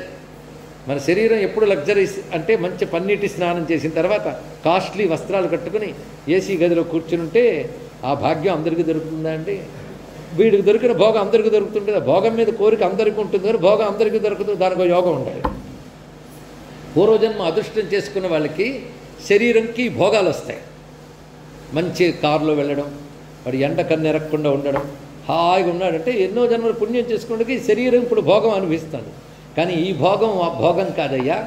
ఎవడి శరీరం భగవంతుని తలంచుకోగానే పులకించిపోతుందో, ఎవడి శరీరానికి కళ్ళ నీళ్ళు వస్తాయో, ఎవడి శరీరం గొంతు బొంగురు పోతుందో వాడి శరీరం భోగభూమి. భగవంతునికి స్పందించే శరీరమే భోగభూమి. మిగిలిన వాళ్ళు అనేది భోగభూమి కాదు. మరి ఏం చెప్పాలంటే రోగభూమి అనుకోవచ్చు ఇక్కడ. మరి భగవంతునికి స్పందించకపోతే ఇంకేముందండి? అది పులకించిపోతుంది శరీరం. అంటే సామాన్యమా? ఇలాంటి భక్తుడు ఒక ఆయన ఉన్నాడు. ఆయన ఇప్పుడు ఎన్ని మార్లు కథలు విన్నాడు. మనం ఏం చేస్తామంటే రామాయణమా చాలా మార్లు విన్నామండి, కృష్ణ కథ చాలా మార్లు విన్నామండి. అలా కాదు, ఎన్ని మార్లు విన్నా అన్ని మార్లు అదే ఆనందంతో వింటాడు ఒక ఆయన. పైగా అందులో ఆయన ఒక పాత్ర, ఆ రామకథలో తాను ఒక పాత్ర. ఆయనకు తెలియని కథ కాదు. అయినా ఇప్పుడు చెప్పండి ఫ్రెష్గా వింటాడు. భక్తుడు అలా వింటాడు. ఇది మళ్ళీ చెప్పు అంటాడు, విసుక్కోడు. అందుకే తన రాముడు కథ తనకు తెలుసు. అయినా ఇంకో చెప్పేయగలిగిన పెద్ద ఆయన వచ్చినప్పుడు ఇది మరోసారి చెప్పు, రాముడు ఎలా ఉంటాడో చెప్పు అని అడిగింది. ఎవరావిడ? సీతమ్మ. చెప్తున్నవాడు హనుమంతుడు కనుక చాలా బాగా చెప్తున్నాడు కనుక రాముడు ఎలా ఉంటాడో చెప్పు, కలిసే కదా అప్పుడు ఏం చేస్తున్నాడో చెప్పుని అడిగింది. ఆవిడకి తెలియదనా? రాముడి గురించి వినాలి. తాను ఆనందంగా అనుభవిస్తోంది కానీ చెప్తున్నప్పుడు మళ్ళీ ఆనందం ఇనుముడిస్తోంది. పోయి చెప్పేవాడు గట్టివాడు, సామాన్యుడు కాడు. వాడు మాట్లాడితే అద్భుతం, కళ్ళకు కట్టినట్లు వర్ణిస్తాడు. అందుకే ఆయన అడిగింది. ఆయన చెప్తున్నాడు, ఇంకా చెప్పు అని చెప్తుంటే ఆనందిస్తున్నాడు. అంటే ఆవిడ భక్తురాలు కనుక, ఆయన భక్తుడు కనుక పరమోత్సాహంతో చెప్తున్నాడు. ఎప్పటికీ ఎక్కడ రామకథ చెప్పినా వచ్చి మఠం వేసి కూర్చుంటాడు. ఎంత ఆనందం ఆయనకి. అందుకే రాముడు వెళ్ళిపోతూ నేను సరయూ నదిలో అందరికీ మోక్షం ఇచ్చేస్తున్నాను కానీ నువ్వు చిరంజీవి కనుక భూమి మీద ఉండాలయ్యా అన్నాడు. ఒకటే కండిషన్ రామా అన్నాడు ఆయన. నీ కథ ఎంతవరకు భూమి మీద ఉంటుందో అంతవరకు నేను ఉంటాను ఇక్కడ, లేకపోతే నేను వదిలేస్తాను భూమిని ఉన్నాను. సరే సంతోషం నాయన. ఎప్పటికీ రామకథ వదలదే భూమిని, కనుక ఆయన వదలకుండా ఉన్నాడు. దివ్య శక్తిమంతుడు కనుక, సాక్షాత్ శివస్వరూపుడు కనుక ఎక్కడున్నా వచ్చి కూర్చుంటాడు. ఎలా కూర్చున్నాడంటే ఎత్ర ఎత్ర రఘునాథ కీర్తనం తత్ర తత్ర కృతమస్తకాంజలి బాష్పవారి పరిపూర్ణలోచనం మారుతి నమత రాక్షసాంతకం. ఎవరైనా అలా వింటారండి భగవత్కథని? కళ్ళని అశ్రువులు రాల్చుతూ అలా వింటాడు ఇప్పటికీ కూడా. పాత కదే, విసుగు లేదండి. ఎవరికైనా భక్తుడికి భగవంతుడి మీద విసుగు రాదండి, అది తెలుసుకోండి. ఇక్కడ ఒక సినిమా 10 సార్లు చూస్తే విసుగు వస్తుందేమో కానీ రామకథ విసుగు రాదు, కృష్ణకథ విసుగు రాదు. ఎవరికి? భక్తుడికి. విసుగొస్తే వాడు భక్తుడు కాడు. నిత్య నూతనం వాడి అనుభూతి అలా ఉంటుంది, ఇక్కడ అలా అనుభవిస్తూ ఉంటాడు. అందుకే భగవత్కథ వినేటప్పుడు మనకు ఆయన రూపం మనసులో మెదులుతుంది. ఆయన లీలలు, ఆయన మహిమలు తలుచుకుంటే ఆహా అనుకుంటాం. ఒక్కసారి ఒళ్ళు పొలికించిపోయి ఒక భావతాదాత్మ్యం కలుగుతుంది. అది ఒక్కసారి కలిగినప్పటికీ కూడా కొన్ని జన్మల పాపం పోతుంది. ఒక సిద్ధపురుషుడు ఒక మాట చెప్పాడు, అంటే పురాణాలు విన్నప్పుడు, కృష్ణకథ విన్నప్పుడు ఒక తాదాత్మ్యంలో కన్నీళ్ళు వస్తాయి కదండి, అది మంచిదేనా అన్నాడు. దానికి రహస్యం ఉంటుందండి. లోతైన మాట చెప్పారు, చూడండి, గమనించుకోవాలి. మన జాతకం ప్రకారంగా కొన్ని దుఃఖాలు రాసిపెట్టుంటాయి, వాడికి ఎలాగో ఏడవక తప్పదు.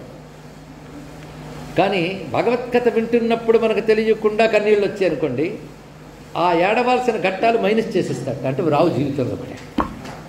ఇది రహస్యం అంత. అలాగే భగవత్కథ ఆనందించాం కదా, ఆనందించే ఘట్టాలు మైనస్ చేయడు, దుఃఖపడే ఘట్టాలు మైనస్ అయిపోతాయి, ఆనంద ఘట్టాలు ఇనుముడిస్తాయి ఇంకా. అందుకే ఆ మాత్రంలో ఏడుపు రావడం కూడా చిన్న విషయం కాదు. మరి అందరికీ రాదు కదా. అంటే ఎవడికి వాడి జాతకంలో దుఃఖాలు పోగొట్టుకునే యోగం ఉంటుందో వాడికి వస్తుంది ఆ సమయంలో. కనుక తెచ్చుకునే ప్రయత్నాలు చేస్తే అనుకరణ అవుతుంది. అది సహజంగా రావాలి.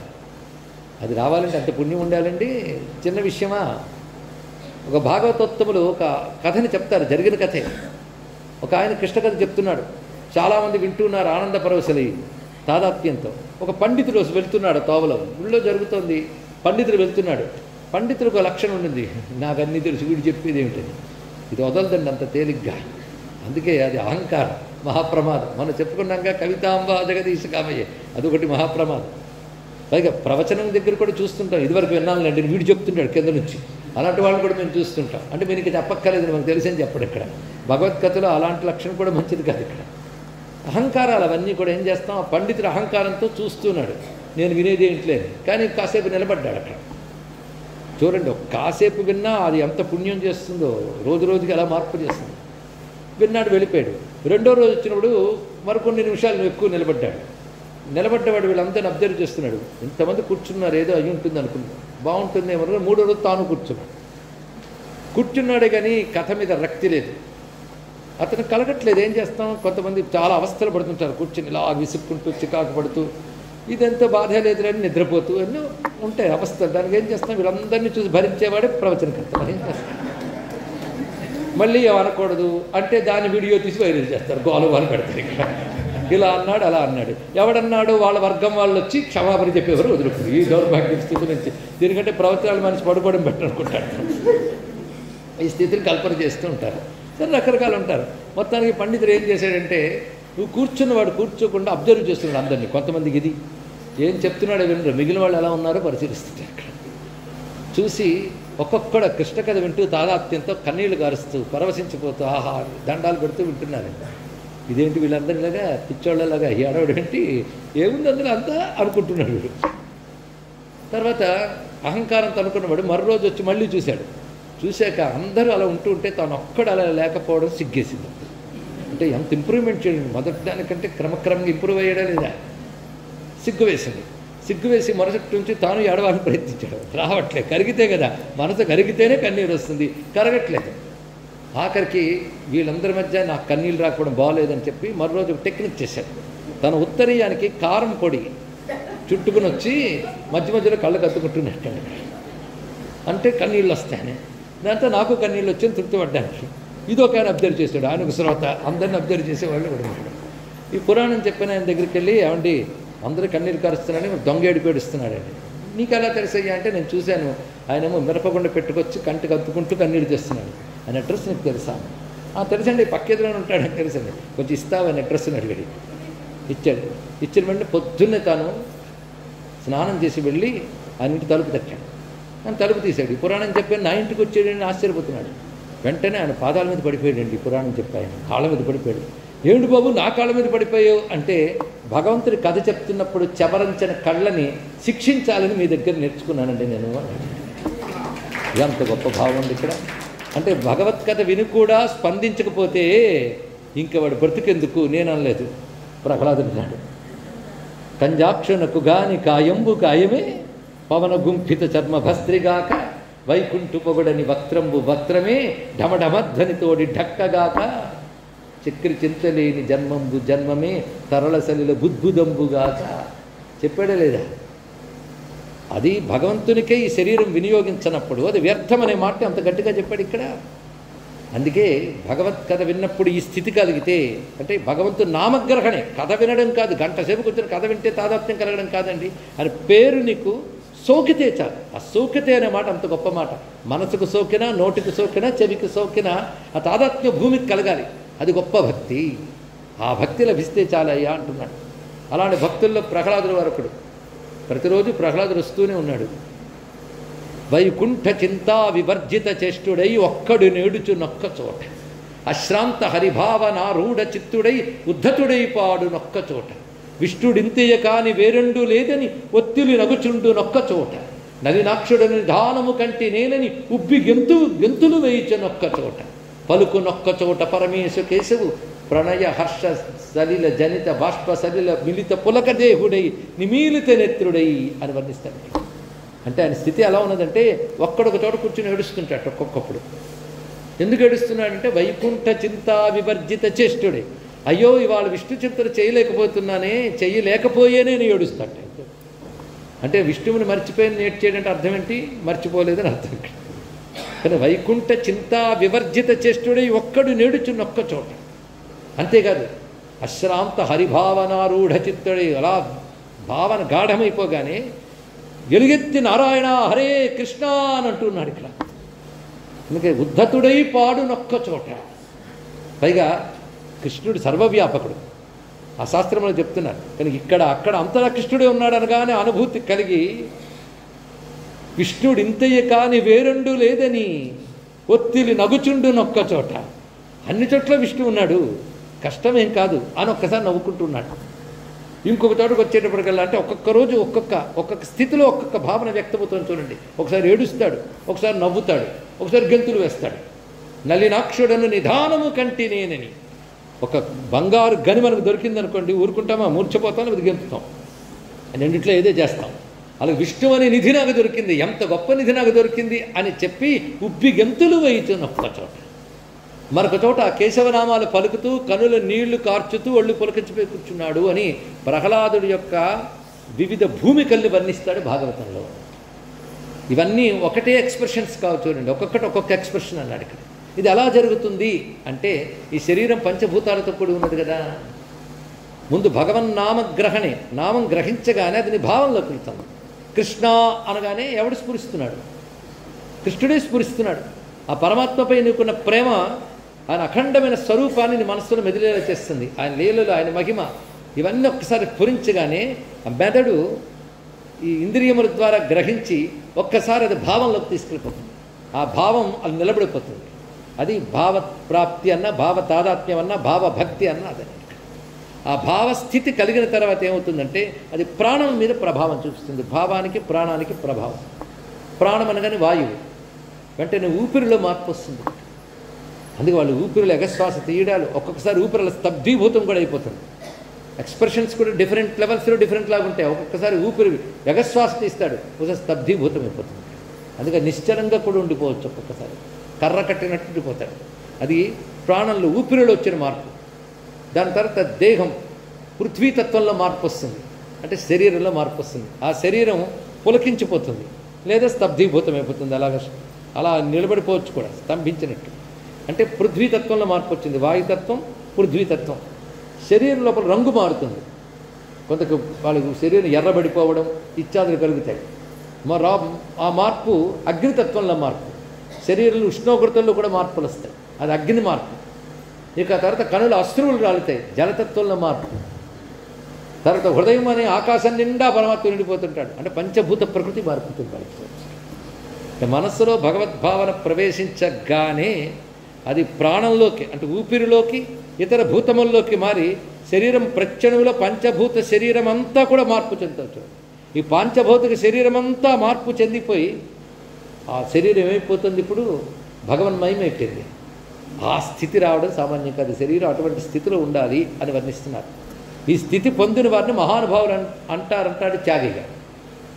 ఎందుకంటే వాళ్ళు భగవన్నామం అనగానే వినగానే అనుకోగానే ఆయన స్వరూపం అంతా ఇప్పుడు మనస్సులో మెదులుతుంది, ఆయన లీలలు మెదులుతాయి.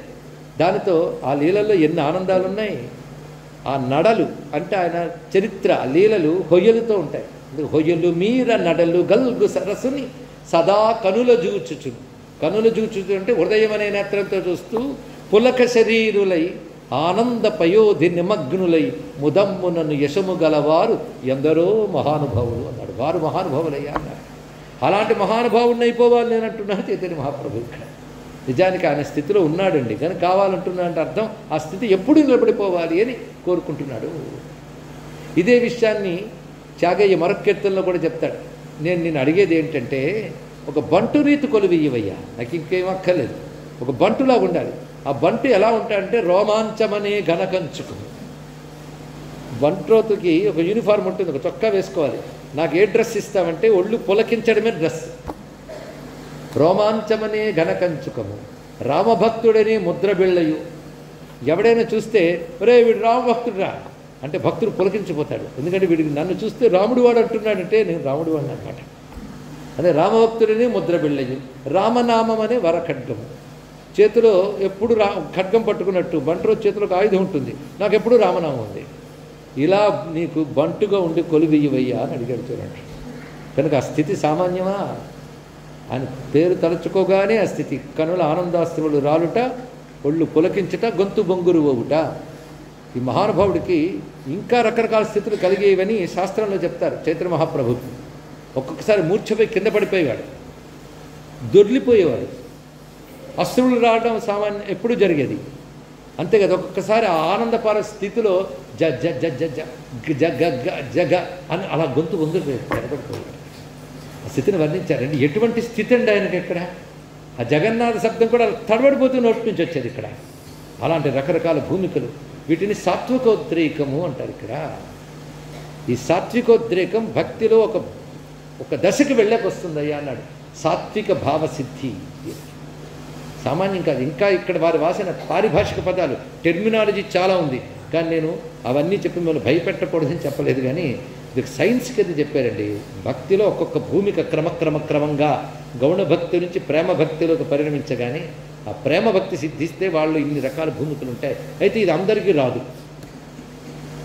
ప్రయత్నించేవాళ్ళు, అనుకరించేవాళ్ళు, అప్పుడప్పుడు తాత్కాలిక ఉద్రేక స్థితి కలిగిన వారు ఆ సమయంలో వారు పుణ్యాత్ములు అంతే తప్ప వారు పూర్ణభక్తుల అంటే తదనంతర జీవితం చూడు అన్నాడు. ఆ ఉద్రేకం నుంచి సామాన్య స్థితికి వచ్చిన తర్వాత వాళ్ళ జీవిత విధానాన్ని పరిశీలించు, అప్పుడు వాళ్ళు ఉత్కృష్ట భక్తులు నిర్వచించారు. ఇప్పుడు చైతన్య మహాప్రభు స్థితిని చెప్పాక ఆయన ఒక్కసారి పరిశీలించండి. ఆ నిత్య జీవితంలో మనం చూపించినట్టు ఆయన ఎలాంటి జీవనశైలి ఉండేది. ఆ వైరాగ్యం వదిలేది కాదు, భగవంతుని ప్రీతి ఎప్పుడూ చెదరదు, ఇతరుల గురించి ఏమీ మాట్లాడు, ఉదాసీనంగా ఉంటూ ఉంటాడు. ఇవన్నీ నిత్య జీవితంలో ఉంటాయి మహాత్ములకి. కనుక కేవలం ఆ సమయంలో కనిపించిన భావోద్రేకాలను బట్టి గొప్ప భక్తులు నిర్ణయించడం కాదు, తర్వాత జీవితంలో ఎలా ఉన్నారో కూడా పరిశీలించితే అటువంటి వారి యొక్క ఈ భావభక్తిని ఉత్కృష్ట భక్తిగా నిర్ణయించాలి అని వ్యాఖ్యాతులు ఈ శ్లోకానికి చాలా అద్భుతమైన భాష్యం రచించారు. అందుకే భక్తులైనటువంటి వాడి స్థితిని భాగవతం అనేక చోట్ల వర్ణిస్తుందండి. ఇప్పుడు ప్రహ్లాదుడి గురించి వర్ణించుకున్న అచ్చంగా ప్రహ్లాదుడి స్థితి ఈ స్థితిని చూపిస్తున్నది. అలాగే సుఖయోగేంద్రుడు ఈ స్థితికి చెందినవాడే. అందుకే వాళ్ళు ప్రపంచం పట్టదు. ఎగిరి గంతేశారంటే ఇప్పుడు ఎవరైనా తాదాత్మ్యం కలిగి ఎగిరి గంతులేరు, ఎందుకంటే ఎవరైనా అనుకుంటారేమో. వాళ్ళకి అసలు ఇటువంటి పాశములు ఉండవు. దీనికి పాశములు అంటారు, ఎవరేమైనా అనుకుంటారేమోనను, లేకపోతే మళ్ళీ నేను అనుకున్నది పోతుందేమోనను, ఇలా రకరకాలు ఉంటాయి. ఈ లౌకిక విషయ పాశాలు లేనటువంటి వారి స్థితిలో ఉంటారు. కనుక ముక్త జీవుల్లా సంచరిస్తారు. ముక్త జీవుల ప్రవర్తన ఈ విధంగా ఉంటుందయ్యా అన్నాడు. ఇది అద్భుతమైన సమాధి స్థితితో సమానం. ఇది వీళ్ళు ప్రాణాయామ సాధనలు ఏం చేయలేదు, కేవలం భగవత్ ప్రేమ అనే గాఢమైన భావం వల్ల వాళ్ళ స్థితికి వెళ్ళారు. ఒక మహానుభావుడు బృందావనంలో ఉండేవారు. ఆయన కృష్ణ కథ చెప్తూ ఉంటే పరవశించి అందరూ వినేవారు. ఎందుకంటే చెప్పేటప్పుడు శ్రోతలు కూడా ఆయన దృష్టిలో ఉండరు. అలాగుంటారు ఎవరైనా అనిపిస్తుంది మనకి. ఆయన చెప్తూ చెప్తూ యశోదాదేవి కృష్ణుడికి కడుతుంది అని కథ చెప్తున్నాడండి. ఆ తాదాత్మ్యంలో వెళ్ళిపోయాడు ఆయన. ఆ కడుతోంది, మరో ముడి వేస్తుంది, మరో ముడి వేస్తుంది. అలా ఎంతసేపు చెప్పాడో అవతల వాడికి పట్టలేదు ఆయనకి. ఆ స్థితికి వెళ్ళిపోయాడు. కొంతసేపటి తర్వాత మళ్ళీ సామాన్య స్థితికి అప్పుడు కథ కొనసాగించాడు ఆయన. అంటే ఆ కథతో అంత తాదాత్మ్యం పొందిపోయారు మహాత్ముడు. సిద్ధపురుషుడు ఆయన బృందావనంలోనూ ముక్తి పొందిపోయాడు. ఆ సిద్ధపురుషుడి పేరు అఖండానంద సరస్వతి మహారాజ్ మహాత్ముడు. ఇలా చాలామంది భావ స్థితిలో ఉంటారు. అది వారికి నిరంతరం భావం ఉంటుంది. ఒక్కొక్కప్పుడు ఉత్కృష్ట స్థితికి వెళ్ళిపోయినప్పుడు ఈ స్థితి ఏర్పడుతుంది. నయనం గళదశ్రుధారయ వదనం గద్గద రుద్ధయాగిర పులకై నిచితం వపుక్కద తవ నమగ్రహణే భవిష్యత్. నీ పేరు స్వీకరించిన వెంటనే ఆ గ్రహణే అనే మాటలో ఉన్న అందం పట్టుకున్నారు కదా. శ్రవణే అనకుండా గ్రహిస్తే చాలు, అంటే విన్నా అన్నా అనుకున్నా ఈ స్థితి కలగాలి. ఇక్కడ అది ఎప్పుడు కలుగుతుందో కదా అంటున్నాడంటే అది ఉత్కృష్ట స్థితి. ఈ శ్లోకం తర్వాత శ్లోకంలోకి ఇప్పుడు ప్రవేశిస్తున్నాం. చాలా విస్తారమైన వ్యాఖ్యకి యోగ్యమైన శ్లోకాన్ని మనం వ్యాఖ్యానించుకున్నాం. ఇప్పుడు చెప్తున్నది భగవద్విరహాసక్తి. భగవద్విరహం చాలా గొప్ప భావం అండి. నిజానికి ప్రేమ భక్తిలో రకరకాల భూమికలు ఉంటాయి. మామూలుగా ప్రేమకు సంబంధించినటువంటి శృంగార శాస్త్రంలో కూడాను సంయోగము, వియోగము, విప్రలంభము, అందులో వచ్చే భావాలు ఇవన్నీ పెద్ద ఇది శాస్త్రం ఉంది. ఆ శాస్త్రాన్ని అనుసరించి నాట్యం చేసేవాళ్ళు మొదలైన వాళ్ళు ఆ భావాలు అభినయిస్తూ ఉంటారు. ఇక్కడ ఉదాహరణకి మీకు అష్టవిధ నాయకులు తెలుసుంటారు, కొంతమంది వినుంటారు. అభిసారిక, ఖండిత నాయిక, ఇలాంటివి చాలా చాలా పేర్లు ఉంటాయి. పురుషిత భర్తృక, అష్టవిధ నాయకులు. వీళ్ళందరూ ప్రేమ కలిగిన వాళ్ళే. ఎక్స్ప్రెషన్స్లో తేడా ఒక్కొక్కరికి. ఒకరు కోపంగా ఉంటారు, ఒకరు అలుగుతారు, ఒకరేమో భర్త వస్తాడని ఎదురు చూస్తూ ఉంటారు. ఇక్కడ అంటే ప్రియుడు వస్తాడని ఎదురు చూస్తారు, రాకపోతే కోపగించుకుంటారు కొందరు. కొంతమంది వస్తే ఎలాగోలో వచ్చాడు కదా అని ఆర్తితో అతను ఆశ్రయిస్తారు. రకరకాల భూమికలు. వీటిని అనుసరించి మనకి జయదేవుడు అష్టపదులు, అలాగే కూచిపూడి సిద్ధేంద్ర యోగి నాట్యములు ఇవన్నీ రచించారు. పెద్ద శాస్త్రం అండి ఇది, అలంకార శాస్త్రం. అది దీతంతటి భక్తి రూప ప్రేమలో అన్వయించి చెప్పడం చాలా గొప్ప విషయం. ఈ స్థితి భక్తిలో కూడా కనబడుతుంది రకరకాలుగా. అలాంటి వాటిలో విరహం, గోవింద విరహం, భగవద్ విరహం అనేటువంటిది భక్తుల్లో గొప్ప భక్తి అంటారు. నారదుడు భక్తి సూత్రాల్లో రకరకాల ఆసక్తుల గురించి రచించాడు. మీరు వినుంటారు. వాత్సల్యాసక్తి, సఖ్యాశక్తి, దాసాశక్తి, సేవాశక్తి అని రకరకాలుగా భగవంతుడితో అనుబంధం పెట్టుకోవడం అండి. సఖ్యాశక్తి అంటే మిత్రుల్లా భగవంతుడిని చూస్తూ ఆ మిత్రభావంతో భగవంతుడి పట్ల ప్రేమ పెంచుకుంటారు కొంతమంది. ఇంకా దాసాశక్తి, దాసభావంతో ఒక దాసుల్లా భగవంతుడి కైంకర్యం సేవ చేస్తూ ఉన్నటువంటి వాళ్ళ కొంతమంది. వాత్సల్యాశక్తి అంటే యశోదలాగా వాళ్ళ భావిస్తూ ఆ కృష్ణ పరమాత్మని పిల్లల్లా భావిస్తూ ఆ ప్రేమ చూపించడం వాత్సల్యాశక్తి. ఇలా రకరకాల ఆసక్తులు. కాంతాశక్తి అంటే తాను గోపకాంతలాగా కృష్ణుని భావించే భక్తి కాంతాశక్తి. ఇలా రకరకాల భక్తులు. ఇది ఎవరి మనస్సంస్కారం బట్టి వాళ్ళ భక్తులు ఉంటారు. కానీ ఒక మార్గంలో ఉన్నవాడు ఇంకో మార్గాన్ని అనరాదు. వాడు ఆ మార్గం ద్వారా భగవంతుడిని పట్టుకుని ఆ ఆసక్తితో తృప్తి పడుతున్నాడు. ఇలా ఒక్కొక్కరు ఒక్కొక్క విధమైన ఆసక్తి చూపిస్తారని చెప్తూ ఈ ఆసక్తుల పేర్లు వరుసగా రాస్తాడు. వాత్సల్యాశక్తి, సఖ్యాశక్తి, కాంతాశక్తి, దాసాశక్తి ఇలా రకరకాలు రాస్తూ చివరికి విరహాశక్తి అని వాటితో ముగిస్తారు. దాని తర్వాత పై మాట చెప్పలేదు. విరహాశక్తి. విరహాశక్తి అంటే విరహం అంటే తెలుసు కదా, నేను ఇప్పుడు చెప్పక్కర్లేదు, ఎన్నో సినిమాలు చూసిన అనుభవంతో చెప్పచ్చు. ఇక్కడ విరహాశక్తి అంటే ఇష్టమైన వ్యక్తి దూరంగా ఉంటే కలిగే వేదన పేరు విరహం. ఈ విరహాశక్తి అన్నింటిలోని గొప్పదయ్యా అన్నాడు ఇక్కడ. ఇప్పుడు మనం నిజానికి భగవంతుడు దూరంగా ఉన్నామా లేదా? దూరంగా ఉన్నప్పుడు కలిగేటటువంటి వేదన పేరు విరహం అన్నాం. దూరంగా ఉన్నప్పుడు ముందు మరొక మాట చెప్పుకోవాలి. ఇష్టమైన వ్యక్తి, అత్యంత ప్రియమైన వ్యక్తి. ఇష్టమైన వ్యక్తులు 10 మంది ఉండొచ్చు. వాళ్ళు దూరం అయితే కొద్ది రోజులు బాధపడతాం, తర్వాత మన పనులు మనం చూసుకుంటాం. కానీ అత్యంత ప్రియమైన వ్యక్తి మన జీవితంలో అతడో లేదా ఆమెయో అత్యంత ప్రధానం అనుకున్న వ్యక్తి దూరం అయిపోతే అడుగడుగున వేదన కలుగుతుందే, అది విరహ వేదన. ఆ విరహ వేదనతో కూడిన భక్తి విరహాశక్తి. ఆ విరహాశక్తి ఉత్కృష్టము అని చెప్పాడు ఇక్కడ. ఎందుకంటే నిజానికి మనందరం భగవంతుడికి దూరంగానే ఉన్నాం. కానీ దూరంగా ఉన్నామని ఎవరికైనా వేదన కలిగిందా? ఇది ప్రశ్న వేసుకోవాలి. ఎప్పుడైనా కలిగిందండి? అయ్యో భగవంతుడికి దూరంగా ఉన్నామే. ఎప్పుడు ఆయన దగ్గరికి వెళ్తాం? ఆయన కానిదంతా వ్యర్థమే. వ్యర్థమైన దానిలో ఉన్నాం ఇక్కడ. ఇందులో ఒక్కటి ఆయన కాదు. ఇవేవీ మనకు అక్కర్లేదు, భగవంతుడే కావాలి. ఆ ప్రియమైన భగవంతుడికి దూరంగా ఇలా ఉన్నామే అని బాధ కలిగిందా? కలిగింది అంటే మనం ధన్యులమే. ఆ వేదన ఎంత పెరగవాలంటే విరహ వేదన, ఇంకా నీ విరహం తట్టుకోలేని స్వామి, తొందరగా నువ్వేనారా నేనైనా నీ దగ్గరికి తీసుకెళ్ళు, ఇంకా చాలిది అనేటంత తీవ్రమైన విరహ వేదన ఉండాలి అన్నారు. అదే మీరు ఎప్పుడూ విని ఉండవచ్చు, చాలామంది ప్రవచనాల్లో చెప్తూ ఉన్న అంశమే. ఆ విరహ వేదన ఎలా ఉండాలి అంటే రామకృష్ణ పరమహంస చెప్తారు, ఒక వ్యక్తి నీటిలో మునిగిపోయాక బయటపడాలని ఎలా ఉక్కిరి అవుతాడో, భగవంతుని పొందాలని అలా ఉక్కిరి అవ్వాలి. ఆ స్థితి ఉంటే విరహ వేదన, అంత విరహ వేదన ఉంటే గ్యారంటీగా మోక్షం పడుస్తుంది. ఆ విరహ వేదన ఎలా ఉండాలంటే పరమహంస ఒకటి చోట చెప్తాడు, ఎన్నో జన్మలైపోయాయి, భగవంతుడి దూరంగా ఉన్నాం కనుక జన్మించాం. ఈ జన్మలో తప్పకుండా భగవంతుడి దగ్గరికి చేరాలి, భగవంతుడిని పొందాలి, ఈ జన్మలో ఎలాగైనా పొందాలి, మరి జన్మలొద్దు అన్నంత తీవ్రమైన ఆసక్తి మొదలవాట. అది క్రమంగా ఎలా పెరిగిపోవాలంటే ఈ జన్మంతా కూడా ఆయనకు దూరంగా ఉండాలా, అమ్మో వద్దు, ఈ ఏడాది ఎలాగైనా ఆయన పొందాలి, ఏడాది పాట కాదు, ఈ నెలలోనే పొందాలి, ఇంకా నెల రోజులు వియోగమా కాదు, ఈ వారం రోజులు పొందాలి, వారం రోజులు వియోగమా కాదు, ఈ రోజే పొందాలి, ఈ రోజా కాదు, ఈ క్షణం పొందాలన్న తపన ఉంటే భగవంతుడు దొరుకుతాడని చెప్పాడు పరమహంస. ఇది మనం వింటూ ఉంటే ఏదో ఫారెన్ సబ్జెక్ట్ విన్నట్టు ఉంటుంది, అసలు ఫీలింగ్స్ ఒకటి ఉంటాయని కూడా తెలియదు చాలామందికి. ఏదో దేవుణ్ణి పూజించో పుణ్యం వచ్చింది, అప్పుడప్పుడు తాదాత్యం వచ్చింది, చాలు ఇవన్నీ ఎందుకండి అంటాం. చూసారా వేదాంతం అంటే ఎంత విసుగుంటుందో, ఇలాంటి మాటలు వినాలని అంతే విసుగు. ఎందుకంటే ఈ రెండు ఇంపాసిబుల్. భగవద్విరహం అనేది అంత తేలిక అండి ఇక్కడ. అందుకే నారదుల వారు ఆసక్తుల్లో ఆఖరి స్థాయిలో పెట్టాడు. ఆఖరి స్థాయి అంటే అల్టిమేట్, ఇది రావడం అంత తేలిక కాదు. భగవద్విరహం వచ్చిందనుకోండి ఈ జన్మలోనే మోక్షం ఉంటాం. అంతేకాదు విరహంలో భగవంతుడు అనుభూతిలోకి వస్తాడు అన్నాడు. ఇది ఇంకా రహస్యం. విరహం వల్ల భగవంతుడు రావడం కాదు, విరహంలో భగవంతుడు అనుభూతికి ఇస్తాడు. ఎంత అందమైన భావం! ఆ ఎంత అందమైన భావం ఇప్పుడు చూపిస్తున్నారు ఈ శ్లోకంలో. ఒక్కసారి చదువుకున్నాం. యుగాయితం నిమేషేణ చక్షుషా ప్రావృషాయితం శూన్యాయితం జగత్సర్వం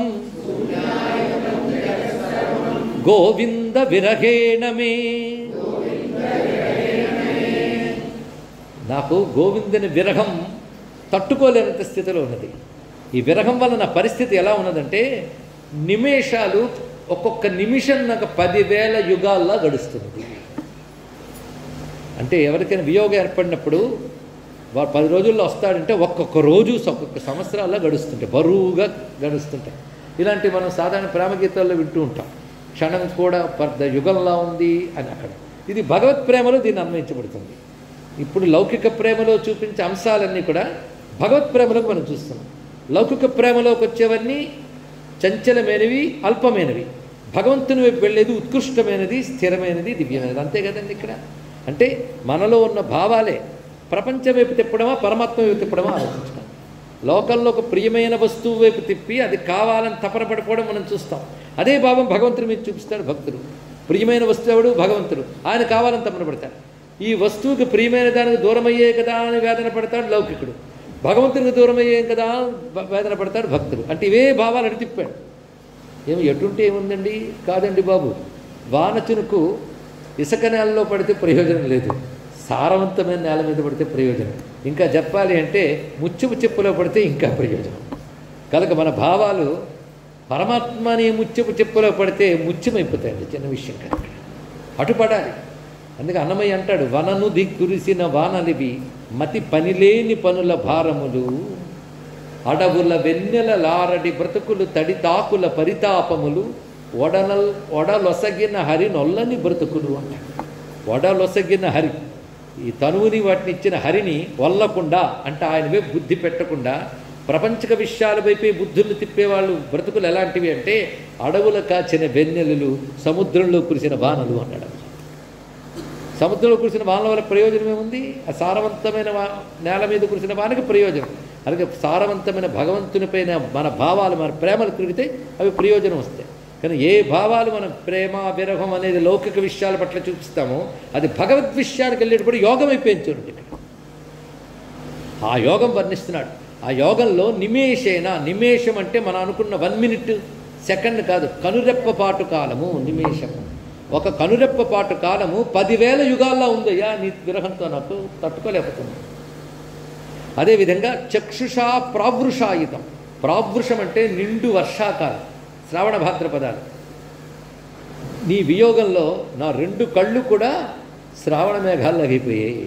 శ్రావణ భాద్రపద వర్ష ఋతువు ఎక్కడుంది అంటే నా కళ్ళల్లో ఉందిట అని అర్థం ఏంటి? నీ విరహంతో నిరంతరం కన్నీళ్లు కారుస్తున్నాను నేను. ఒక్క కన్నీడు చుక్కని కార్చేవండి భగవంతుడి కోసం ఇప్పటి వరకు.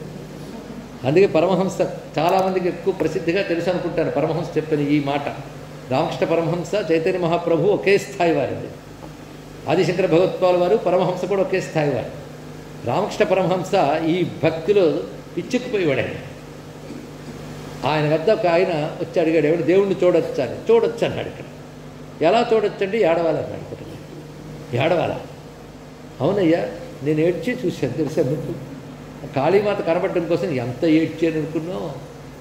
ఎంత ఏడ్చానంటే అమ్మా కనబడని చెప్పి నా ముఖం ఆవిడ పాదం దగ్గర రాయికి రాసేసాడు. ఆయన ఇక్కడ నెత్తురు వచ్చింది తెలియలేదు. అమ్మా కనబడు అంత. ఆ ఏడుపు అర్థమవుతుందా? ఏడ్చానయ్యా, ఏడిస్తే కనబడింది. నువ్వు కూడా లోకంలో ఏది కావాలని ఏడ్చే సంపాదించా తెలుసా. చిన్నప్పుడు ఒక చాక్లెట్ కోసం ఎంతో ఏడ్చాం, పెద్దకి డబ్బుల కోసం ఏడ్చాం, ఏడుస్తూనే ఉన్నాం. ఆస్తుల కోసం ఏడ్చాం, ఏడుస్తూనే ఉన్నాం. పిల్లల కోసం, మనవల కోసం, అందరి కోసం ఏడ్చాం.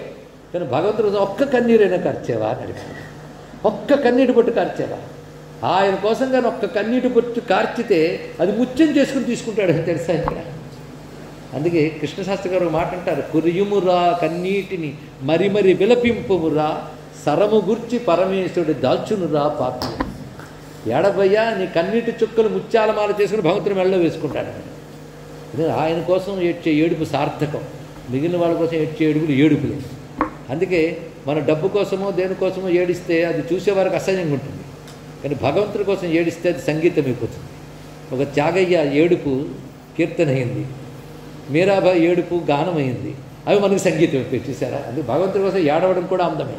ఆ సంగీతం, ఆ ఏడుపు చక్షుషా ప్రావృషాయితం. ఆయన్ని ఆ ఏడుపు ఏంటి? ఇంకా నాకు వరాలి బాబా, ఇంకా నా కోరికలు తెచ్చవు కాదు, ఆయన్ని విడిచి ఉండలేని ఆర్తితో వచ్చినటువంటి ఏడుపండి చక్షుషా ప్రావృషాయితం.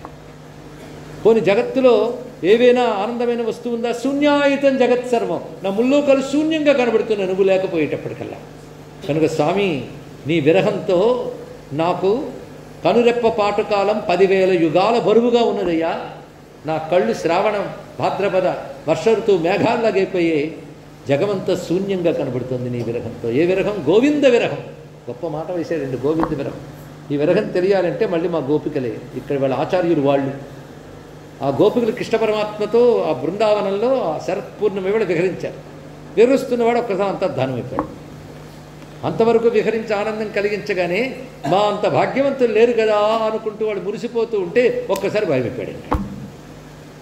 పోనీ అంత ఆనందంగా ఉంచచ్చు కదా, ఎందుకయ్యా మాయమైపోయాడు అంటే అది వాళ్ళకేం తెలుసు. పోనీలో ఇంతవరకు తిరిగాడు కదా, అలాగే రాత్రి అయిపోయింది, మన ఇంటికి వెళ్ళిపోతాం, రేపు చూద్దామని వెళ్ళిపోలేదు వాళ్ళు. గోవింద విరహం వాళ్ళు అక్కడ చూపిస్తారు. పైగా అసలు కనబడకపోతే వేరే విషయం, కనబడి వినబడి తమతో విహరించి ఒక రుచి చూపించిన వాడు వెళ్ళిపోతే ఇంక తట్టుకోగలమా?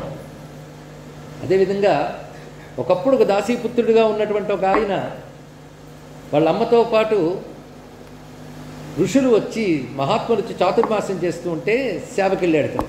ఆ దాసికి పుత్రుడు, ఆ దాసి ఆ చాతుర్మాస్యంతో ఉన్నప్పుడు వాళ్ళకి సేవ చేయడానికి నియోగించారు ఎవరు. అమ్మతో పాటు ఆయన ఉన్నాడు. ఎందుకంటే తండ్రి ఎప్పుడో మరణించాడు, తల్లితో పాటు ఉన్నాడు, చిన్నపిల్లాడు. వచ్చిన వాళ్ళు ఎవరు? చాతుర్మాస్యానికి వచ్చిన మహాత్ములు. వాళ్ళు కూర్చుని ఎల్లవేళలా భగవత్కథలు భగవద్విషయాలు చెప్పుకుంటుంటే పిల్లాడు కూర్చుని వినేవాడు. ఏదోలాగా అర్థమైన అర్థం కాకపోయినా ముందు కూర్చుంటూ ఉంటే పాపాలు పోయి అలా సంస్కరింపబడతామండి. అంత పిల్లాడికి వింటూ వింటూ వింటూ భగవత్కథలాగా ఆసక్తి కలిగిపోయింది. ఇంకా వాళ్ళ అమ్మ పని చేసుకుంటున్నా ఆయన కూర్చుని వింటూ ఉండేవాడు ఆనందంగా. ఏ పూర్వ సంస్కారమో. ఆ తర్వాత కొంతకాలం అయ్యేటప్పటికల్లా వాళ్ళు చాతుర్మాస్యం పూర్తి చేసి వెళ్ళిపోతుంటే భోవరము నేర్చాడు. అంటే భగవంతుడికి దూరమై ఏడవడం కాదు, భగవద్భక్తులకు కూడా దూరమైతే ఏడుపు వస్తుంది. ఎందుకంటే మళ్ళీ మీరు వెళ్ళిపోతే నా బ్రతికెలాగా అంటే వీడెవడో యోగ్యుడు అని చెప్పుకొని అతన్ని పిలిచి భగవన్ నామమంత్రాన్ని ఇచ్చి ఈ భగవంతుడి రూపాన్ని వర్ణించి ఈ రూపం ధ్యానిస్తూ ఈ మంత్రం చేసుకుంటూ ఉండినైనా నీకు బాగుంటుందని చెప్పి మహాత్ములు అనుగ్రహించి వెళ్ళిపోయారు. ఇంకా అప్పటి నుంచి అదే పని. ఆ భగవద్ రూపం ఏదైతే ఋషులు వర్ణించారో ఆ కృష్ణ రూపాన్ని ధ్యానిస్తూ కృష్ణ మంత్రం చేసుకుంటూ ఆనందంగా ఉండిపోయాడు. అమ్మ ఎక్కడికి వెళ్తే అక్కడికి వెళ్తున్నాడు. కొన్నాళ్ళకి అమ్మ పాము కాటుతో మరణించింది. బాధపడలే. నాకు ఆ బంధీ కూడా పోయింది. ఇప్పుడు నేను ఇంకెక్కడైనా స్వేచ్ఛగా తిరిగి వెళ్ళిపోయాడు మహానుభావుడు. ఎక్కడ తిరుగుతున్నాడో తెలియదు, దొరికిన చోట తింటున్నాడు ఆకలిస్తే. మిగిలిన సమయం అంతా ఆయన చింతనలోనే. ఎంత భాగ్యం! ఒకసారి ఒక అశ్వత్థ వృక్షం కింద రావి చెట్టు కింద కూర్చొని ధ్యానం చేస్తున్నాడు. ఆ మూర్తిని, గురువులు చెప్పిన మూర్తిని జపం చేసుకుంటున్నాడు ఆనందపరచుడై. ఈ లోపల దర్శనమైంది, విష్ణు దర్శనం. ధ్యానానికి దర్శనానికి తేడా ఎప్పుడు తెలుస్తుందంటే దర్శనం వచ్చేకి తెలుస్తుంది, అంతవరకు తెలియదు. అది ధ్యానమా దర్శనమా ఎప్పుడు తెలుస్తుంది? దర్శనం అయ్యాక తెలుస్తుంది తేడా. దర్శనం అవగానే అది క్షణకాలం. ఇలా దర్శనం ఇచ్చాల మాయమైపోయాడు. ఇంకా ఏడవడం మొదలుపెట్టాడు. అసలు కనబడకపోతే ఏ బాధ లేదు, ఇలా కనబడి మెరిసి వెళ్ళిపోయేటప్పుడు ఒక్కసారి రుచి మరిగితే వదలలేమండి. ఇక్కడ అఖండ ఆనందం స్వామి అంటే. అందుకే మహాత్ములు ఆయన పట్ల పిచ్చెక్కిపోయారు. లోకాన్ని విరక్తితో వదిలేరు కానీ పరమాత్మను వదలలేకపోయారు. ఎందుకంటే వీటన్నిటికంటే గొప్ప ఆనంద స్వరూపుడైన. అలాంటి ఆనందం క్షణకాలం రుచికి రాగానే పిల్లాడు ఏడ్చాడు. ఏడుస్తూ ఉన్నాడు, స్వామి ఎంత ఇలా వచ్చి అలా వెళ్ళిపోయావు అంటే, ఇంకా పూర్తిగా నీలో నేను నాలో నేను నువ్వు నిలవగలిగే స్థితి ఇంకా రాలేదు నాయన, ఇంకా నీకు లభిస్తుంది. ఇలా వచ్చిన ఎందుకు వెళ్ళిపోయానంటే నీ ఏడుపు ఉందే, ఈ ఏడుపు నీ గత జన్మ పాపాలన్నీ కరిగించేస్తుంది. ఇక్కడ ఇది యోగం అయిపోతుంది. నా కోసం ఏడవడం యోగం. నా విరహం ఇక్కడి నుంచి నీకు తెలుస్తుంది. ఈ విరహ జ్వాలతో నువ్వు పవిత్రుడు అయిపోతావు, శుద్ధుడు అయిపోతావు. ఈ జన్మ నువ్వు పవిత్రం చేసుకుంటావు, తరించిపోతావు. ఇదే నీకు యోగం అని మాట వినబడిందండి. ఇంకా అక్కడి నుంచి ఆ కృష్ణ ధ్యాన కృష్ణ విరహంతో తప్పించిపోయాడు ఆ పిల్లాడు. కొంతకాలానికి మరణించాడు. మరణించిన తర్వాత ఆయన క్రమముక్తిని పొందాడు. అంటే సగుణ బ్రహ్మలోకానికి వెళ్ళి కల్పాంత కాలంలో బ్రహ్మదేవుడు పరమాత్మ లీనమవుతాడు. ఈయన కూడా పరమాత్మను అప్పుడు లీనమయ్యాడండి. మళ్ళీ సృష్టి ఏర్పడినప్పుడు భగవంతుడి సంకల్పంతో ఆయన ఒక మహాత్ముడిగా బయటకు వచ్చాడు. వచ్చిన ముక్తుడే. ఆయన సంకల్పం మీద వచ్చాడే కానీ ఎప్పుడు ముక్తజీవుడుగానే ఉన్నాడు. పుట్టిన వాళ్ళందరూ బంధితులు ఉండడానికి లేదు, ముక్తజీవుడికి వచ్చాడు. ఆయన పేరు నారద మహర్షి. ఆ నారద మహర్షి పూర్వకథ ఇది. దేనివల్ల ఈ స్థితికి వచ్చాడు? సత్సంగ ప్రభావం చేత విరహాసక్తి. అందుకే విరహాసక్తి గొప్పదని తానే రాశాడు నారద భక్తి శక్తి వాళ్ళు. ఇప్పుడు ఈ గోపికల విరహాసక్తిని ఆ శరత్ పూర్ణిమ వేళ కృష్ణ పరమాత్మ అంతర్ధానమైపోగానే ఎంత తపనతో విరహంతో వెతుకుతూ వెళ్ళారు. ఎన్నిటి వెతుకుతూ వెళ్ళారంటే కనబడే చెట్టుని పుట్టని అడిగారు. అదే నందనందనుండి అంతర్హితుండయ్య పటలీతరులార పట్టరమ్మ, హేలావతుల గూడి ఎలబాసితివని ఐలేయలతలార అడుగరమ్మ, జాతి సతుల బాయ నీతియ హరికని జాతులార దిశల చాటరమ్మ, కదలులార పోయి కదిలించి సికపించ జూటు తెచ్చి నేడు చూపరమ్మ అంటూ చెట్టుని పుట్టని అడిగారండి వాళ్ళు. విరహంతో పిచ్చెక్కిపోయారు. చెట్టుని పుట్టని అడగచ్చా, చెట్టు పుట్ట చెప్తాయా? ఇలాంటి లాజిక్లు భక్తిలో పనిచేయు, ప్రేమలో పనిచేయు. ఇక్కడ చెట్టు పుట్ట ఎందుకు చెప్పవు?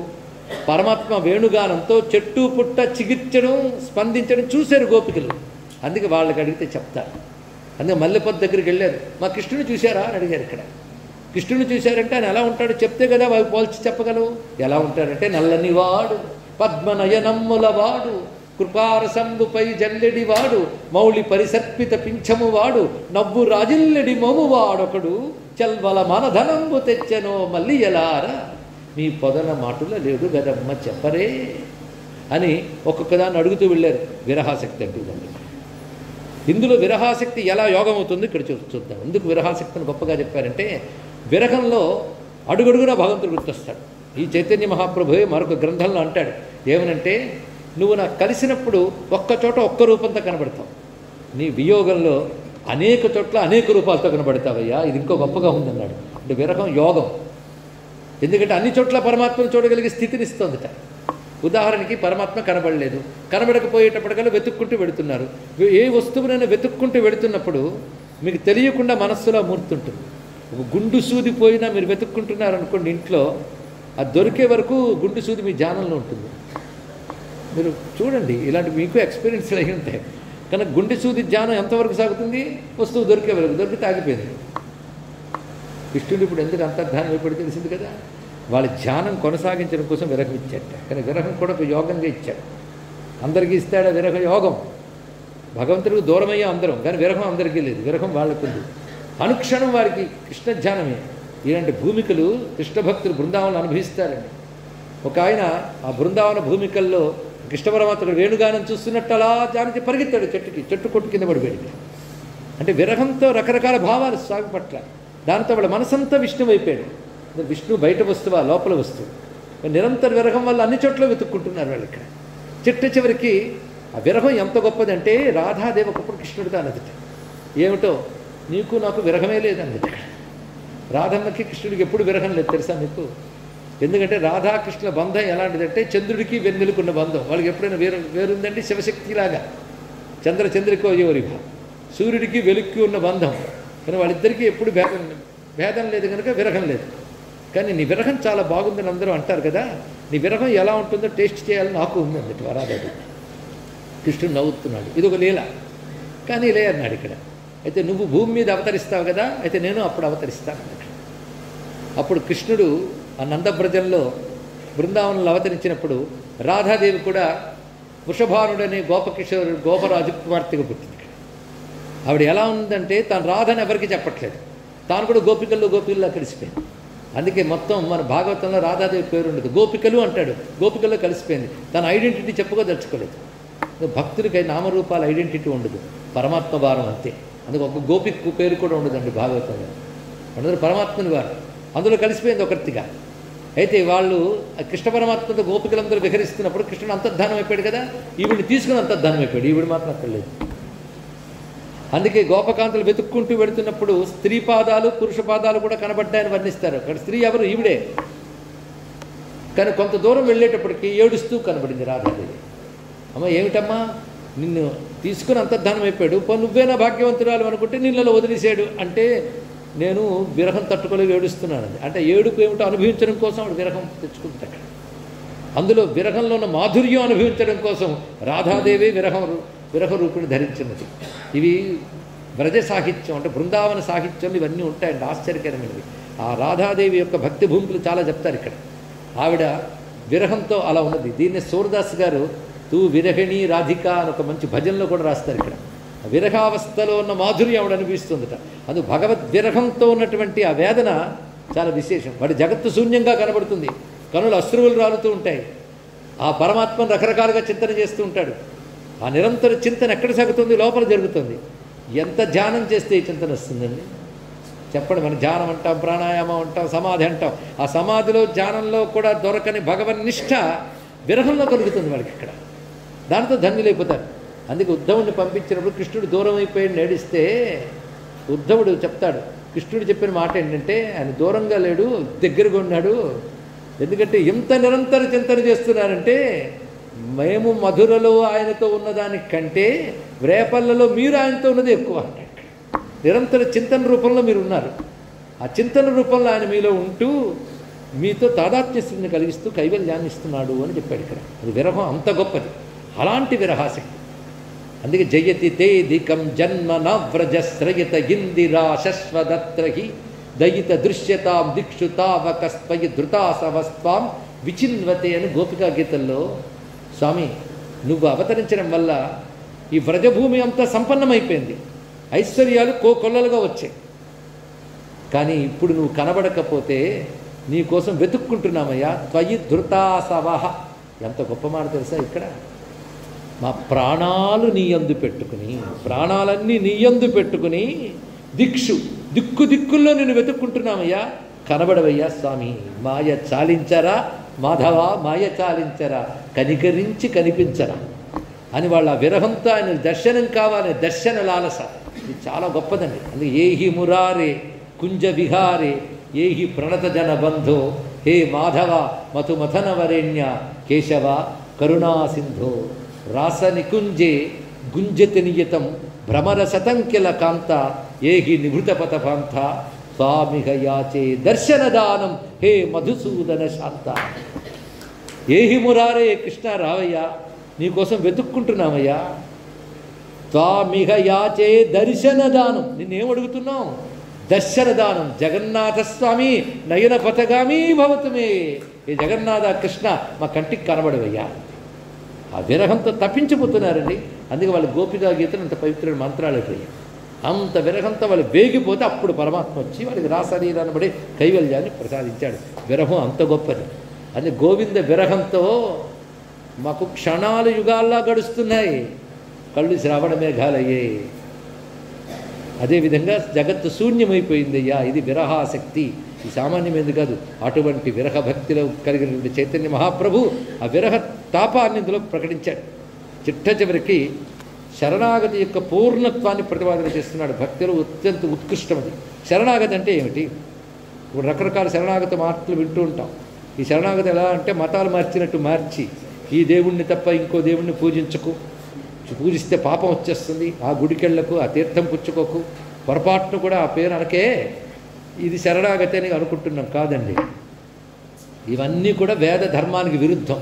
అటు విష్ణువు సంతోషించడు, శివుడు సంతోషించడు. అసలు శరణాగతి అంటే ఏంటి ఇది తెలుసుకోండి. ఒకసారి మహానుభావులు రమణ మహర్షి దగ్గరికి వెళ్ళి, ఈ జ్ఞానం కంటే శరణాగతి బెటరండి అందుకు ఆవిడ. ఆయన నవ్వేడు. అజ్ఞానుల మాటలు ఎలాగుంటాయి. శరణాగతి అంటే ఏమనుకుంటున్నాం అన్నాడు ఆయన. ఇక్కడ ఏముందండి, ఏ కష్టం వచ్చినా భగవంతుని దిక్కని. అది కాదమ్మా శరణాగతి అంటే. భగవంతుడు తప్ప మరో వస్తువు లేదు అనేటువంటి భావం కలిగి ఉండడమే శరణాగతి అని చెప్పాడు. ఎంత గొప్ప విషయం అండి. ఆయన తప్ప అన్యము లేదు. ఆయన తప్ప అన్యము లేదంటే అనన్యభావం. శరణాగతి ఉత్కృష్ట స్థితి. అది అర్థమైతే సర్వధర్మాన్ పరిత్యజ్య మామేకం శరణం వ్రజాత్. కృష్ణుడు చెప్పింది ఆ ఉత్కృష్టమైన స్థితిలో. పరమాత్మ తప్ప అన్యము పట్టిన స్థితి. నేను అలాగే ఉండేవాడినండి, కానీ ఎన్ని కష్టాలు వచ్చారనుకున్నారు, అందుకు వదిలేశాను భగవంతుడు. ఇదే శరణాగతి. ఎలా ఉండాలో చెప్తున్నాడు చూడండి. గట్టి పట్టు. మరి ఆఖరి శ్లోకం కదా, చివరి మెట్టు గట్టి పట్టు, ఎక్స్టసీ. అక్కడ తీసుకుపోతున్నాడు పరాకష్ట దశకి. ఆశ్లిష్యవా పాదరతాం పినష్టుమాం. చెప్పండి. ఆశ్లిష్యవా పాదరతాం పినష్టుమాం అదర్శనాత్ మర్మహతాం కరోతువా యథా తథా వా విదధాతు లంపటః మత్ప్రాణనాథస్తు స ఏవ నాపరః. అసలు శ్లోకం భావం అర్థమైతేనే మూర్ఛొస్తుందండి. అంత ఉత్కృష్టమైనటువంటి శ్లోకం. ఇక్కడ ఇవాళ చెప్పుకున్న మూడు కూడా పై స్థాయికి వెళ్ళిపోయి భక్తిలో. శుద్ధ ప్రేమ ఉన్న వాళ్ళకి మాత్రమే హృదయాన్ని తాకే శ్లోకాలు ఇక్కడ. సామాన్యం కాదు ఇక్కడ. ఇంకా వేదాంత శాస్త్రం బెటరు. అది చెప్పుకొని నోట్స్ రాసుకోవడానికి. ఇది ఏం నోట్స్ రాస్తామండి ఇక్కడ. ఈ పారవశ్యం ఎన్ని జన్మల పుణ్యం ఉంటే కానీ రాదు ఇక్కడ. స్వామి పాదరథ ప్రధానం ఏంటంటే, నేను నీ పాదరథుడను అనగా నీ పాదములపై ఆసక్తి కలవాడును. అలాంటి నన్ను నువ్వు ఆశ్లిష్య దగ్గరికి తీసుకుని ఆలింగనం చేసుకుని చేరదీసుకుంటావు, లేదా పినష్టుమా నన్ను దూరం పెట్టి ముక్కలు చేస్తావు. అంటే అదేనా ఇదేనా? నన్ను నువ్వు చేరదీసిన, దూరం చేసి విసిరి కొట్టినా. అదేవిధంగా అదర్శనాత్ నాకు కనబడకుండా నన్ను హింసిస్తావు. ఏది చెయ్యి అంటే అదర్శనాత్ అంటే కనబడాలని కదా తాపత్రయపడుతున్నాడు స్వామి. కనబడాలి. నువ్వు నాకు దర్శనం ఇవ్వకుండా ఏడిపిస్తావు.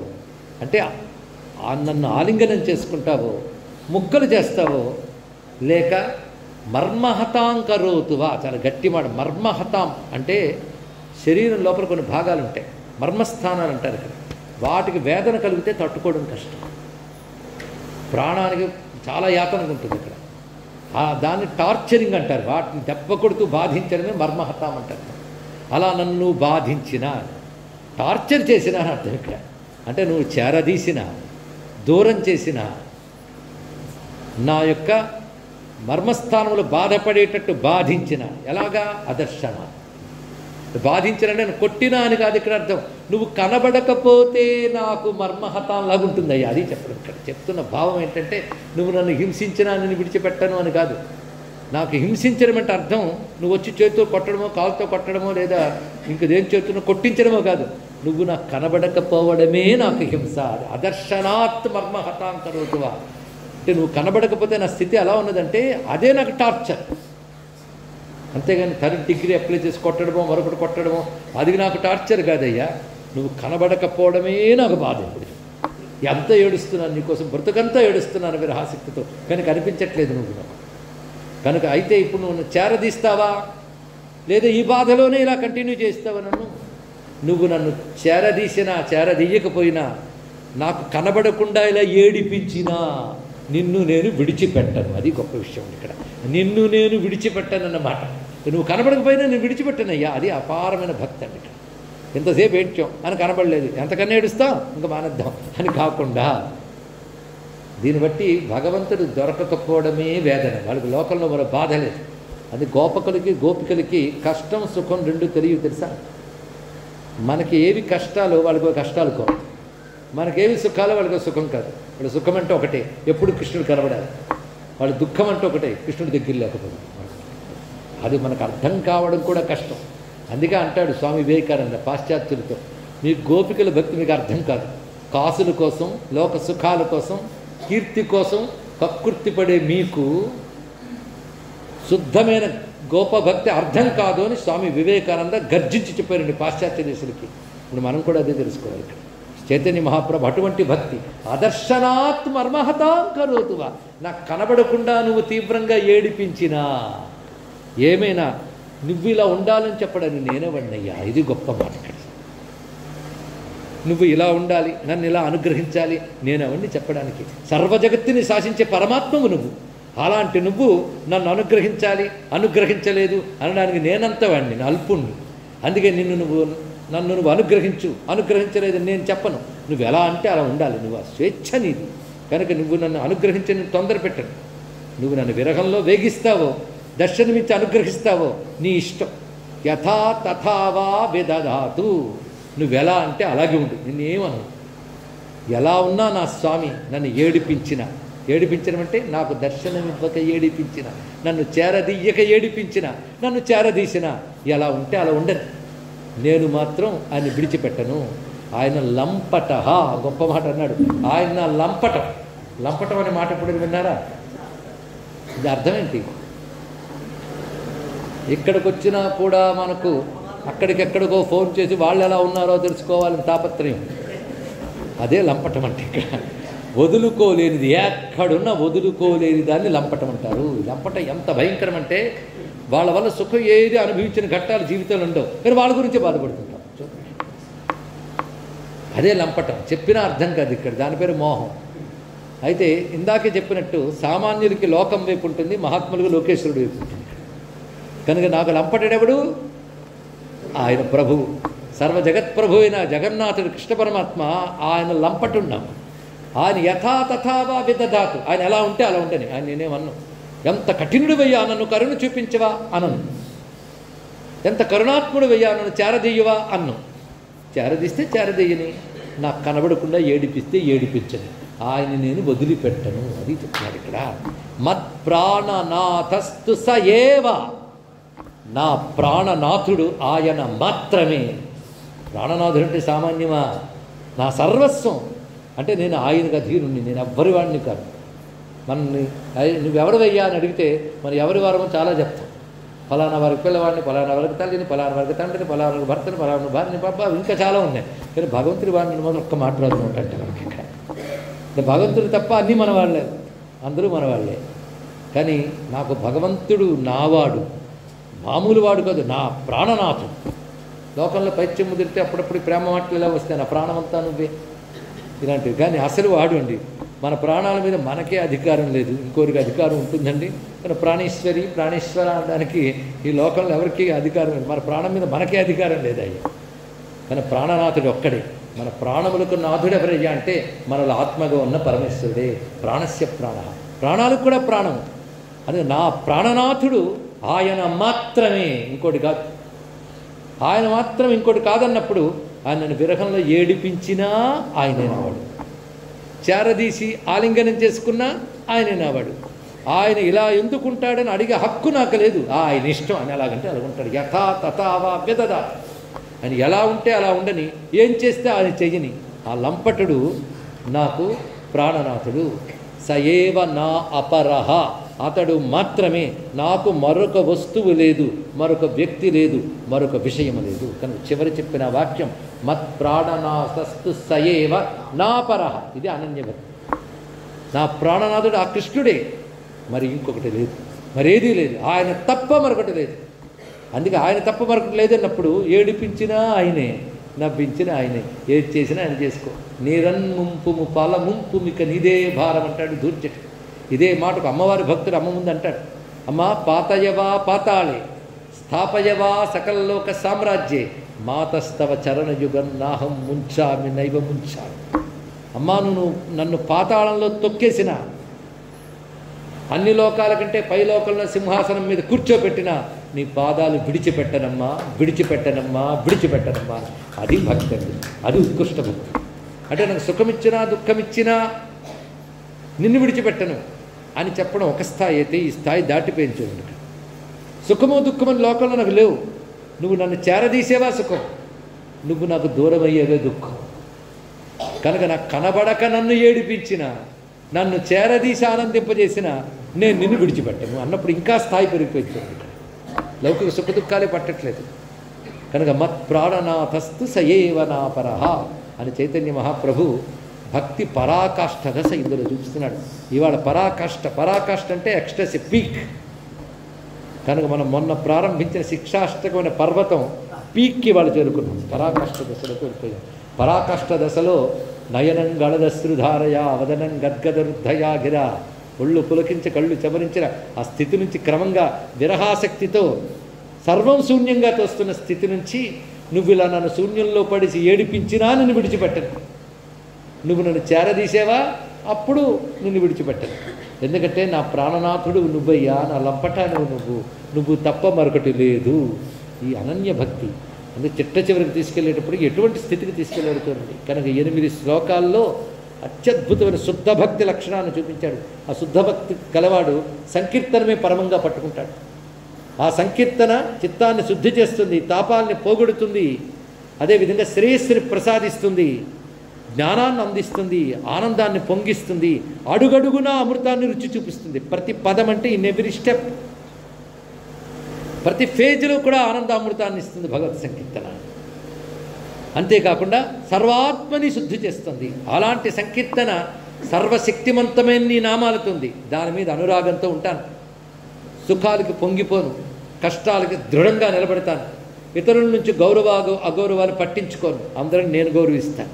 నాకు ధనం అక్కర్లేదు, జనం అక్కర్లేదు, భోగాలు అక్కర్లేదు, కవిత్వం అక్కర్లేదు, జన్మలొచ్చినా పర్వాలేదు, నీ మీద అవ్యాజమైన భక్తి ఉంటే చాలయ్యా. ఏ నందతనూజా, నేను కింకరుణ్ణి, నీ పాదాలు కట్టుకున్న ధూళికణాన్ని ఈ సంసార సముద్రం నుంచి బయటపెట్టవయ్యా. నీ భక్తి తాదాత్మ్యంతో కనుల ఆనందాశ్రువులు రాలుతూ ఉండగా, గొంతు బొంగురుపోతూ ఉంటే ఒళ్ళు పులకించుతూ ఎప్పుడు నీ నామం స్వీకరిస్తే చాలు ఈ స్థితి నాకు ఎప్పుడు కలుగుతుందో కదా. నీ విరహంలో క్షణాలు యుగాలవుతున్నాయి, కళ్ళు మేఘాలవుతున్నాయి, జగత్తు శూన్యమవుతుంది. నీ పాదాలను పట్టుకున్న నన్ను చేరదీసేవా సరే సరే, దర్శనమివ్వక ఏడిపించినా సరే సరే, నా ప్రాణనాథుడు నువ్వే స్వామి, నువ్వు తప్ప అన్యము లేదు. ఇది మొత్తం ఒక్క వాక్యంలో చెప్పుకున్నాం. మొదటి శ్లోకం నుంచి ఇక్కడి వరకు. ఒక్కసారి నేను శ్లోకం చదువుతాను, మీరు వింటూ ఉన్నాడు, తిరిగి అనక్కర్లే, శ్రద్ధగా కాగితాలు చూసుకోండి. చేతోదర్పణమర్జనం భవమహాదావాగ్ని నిర్వాపణం శ్రేయకైరవ చంద్రికా వితరణం విద్యావధూజీవనం ఆనందాంబుధివర్ధనం ప్రతిపదం పూర్ణామృతాస్వాదనం సర్వాత్మస్నపనం పరం విజయతే శ్రీకృష్ణ సంకీర్తనం. నామ్నామకారి బహుధా నిజ సర్వశక్తి తత్రార్పితా నియమిత స్మరణేన కాలః ఏతాదృశీ తవ కృపా భగవన్ మమాపి దుర్దైవమీదృశమిహాజని నానురాగః తృణాదపి సునీచేన తరోరివ సహిష్ణునా అమానినా మానదేన కీర్తనీయః సదా హరిః.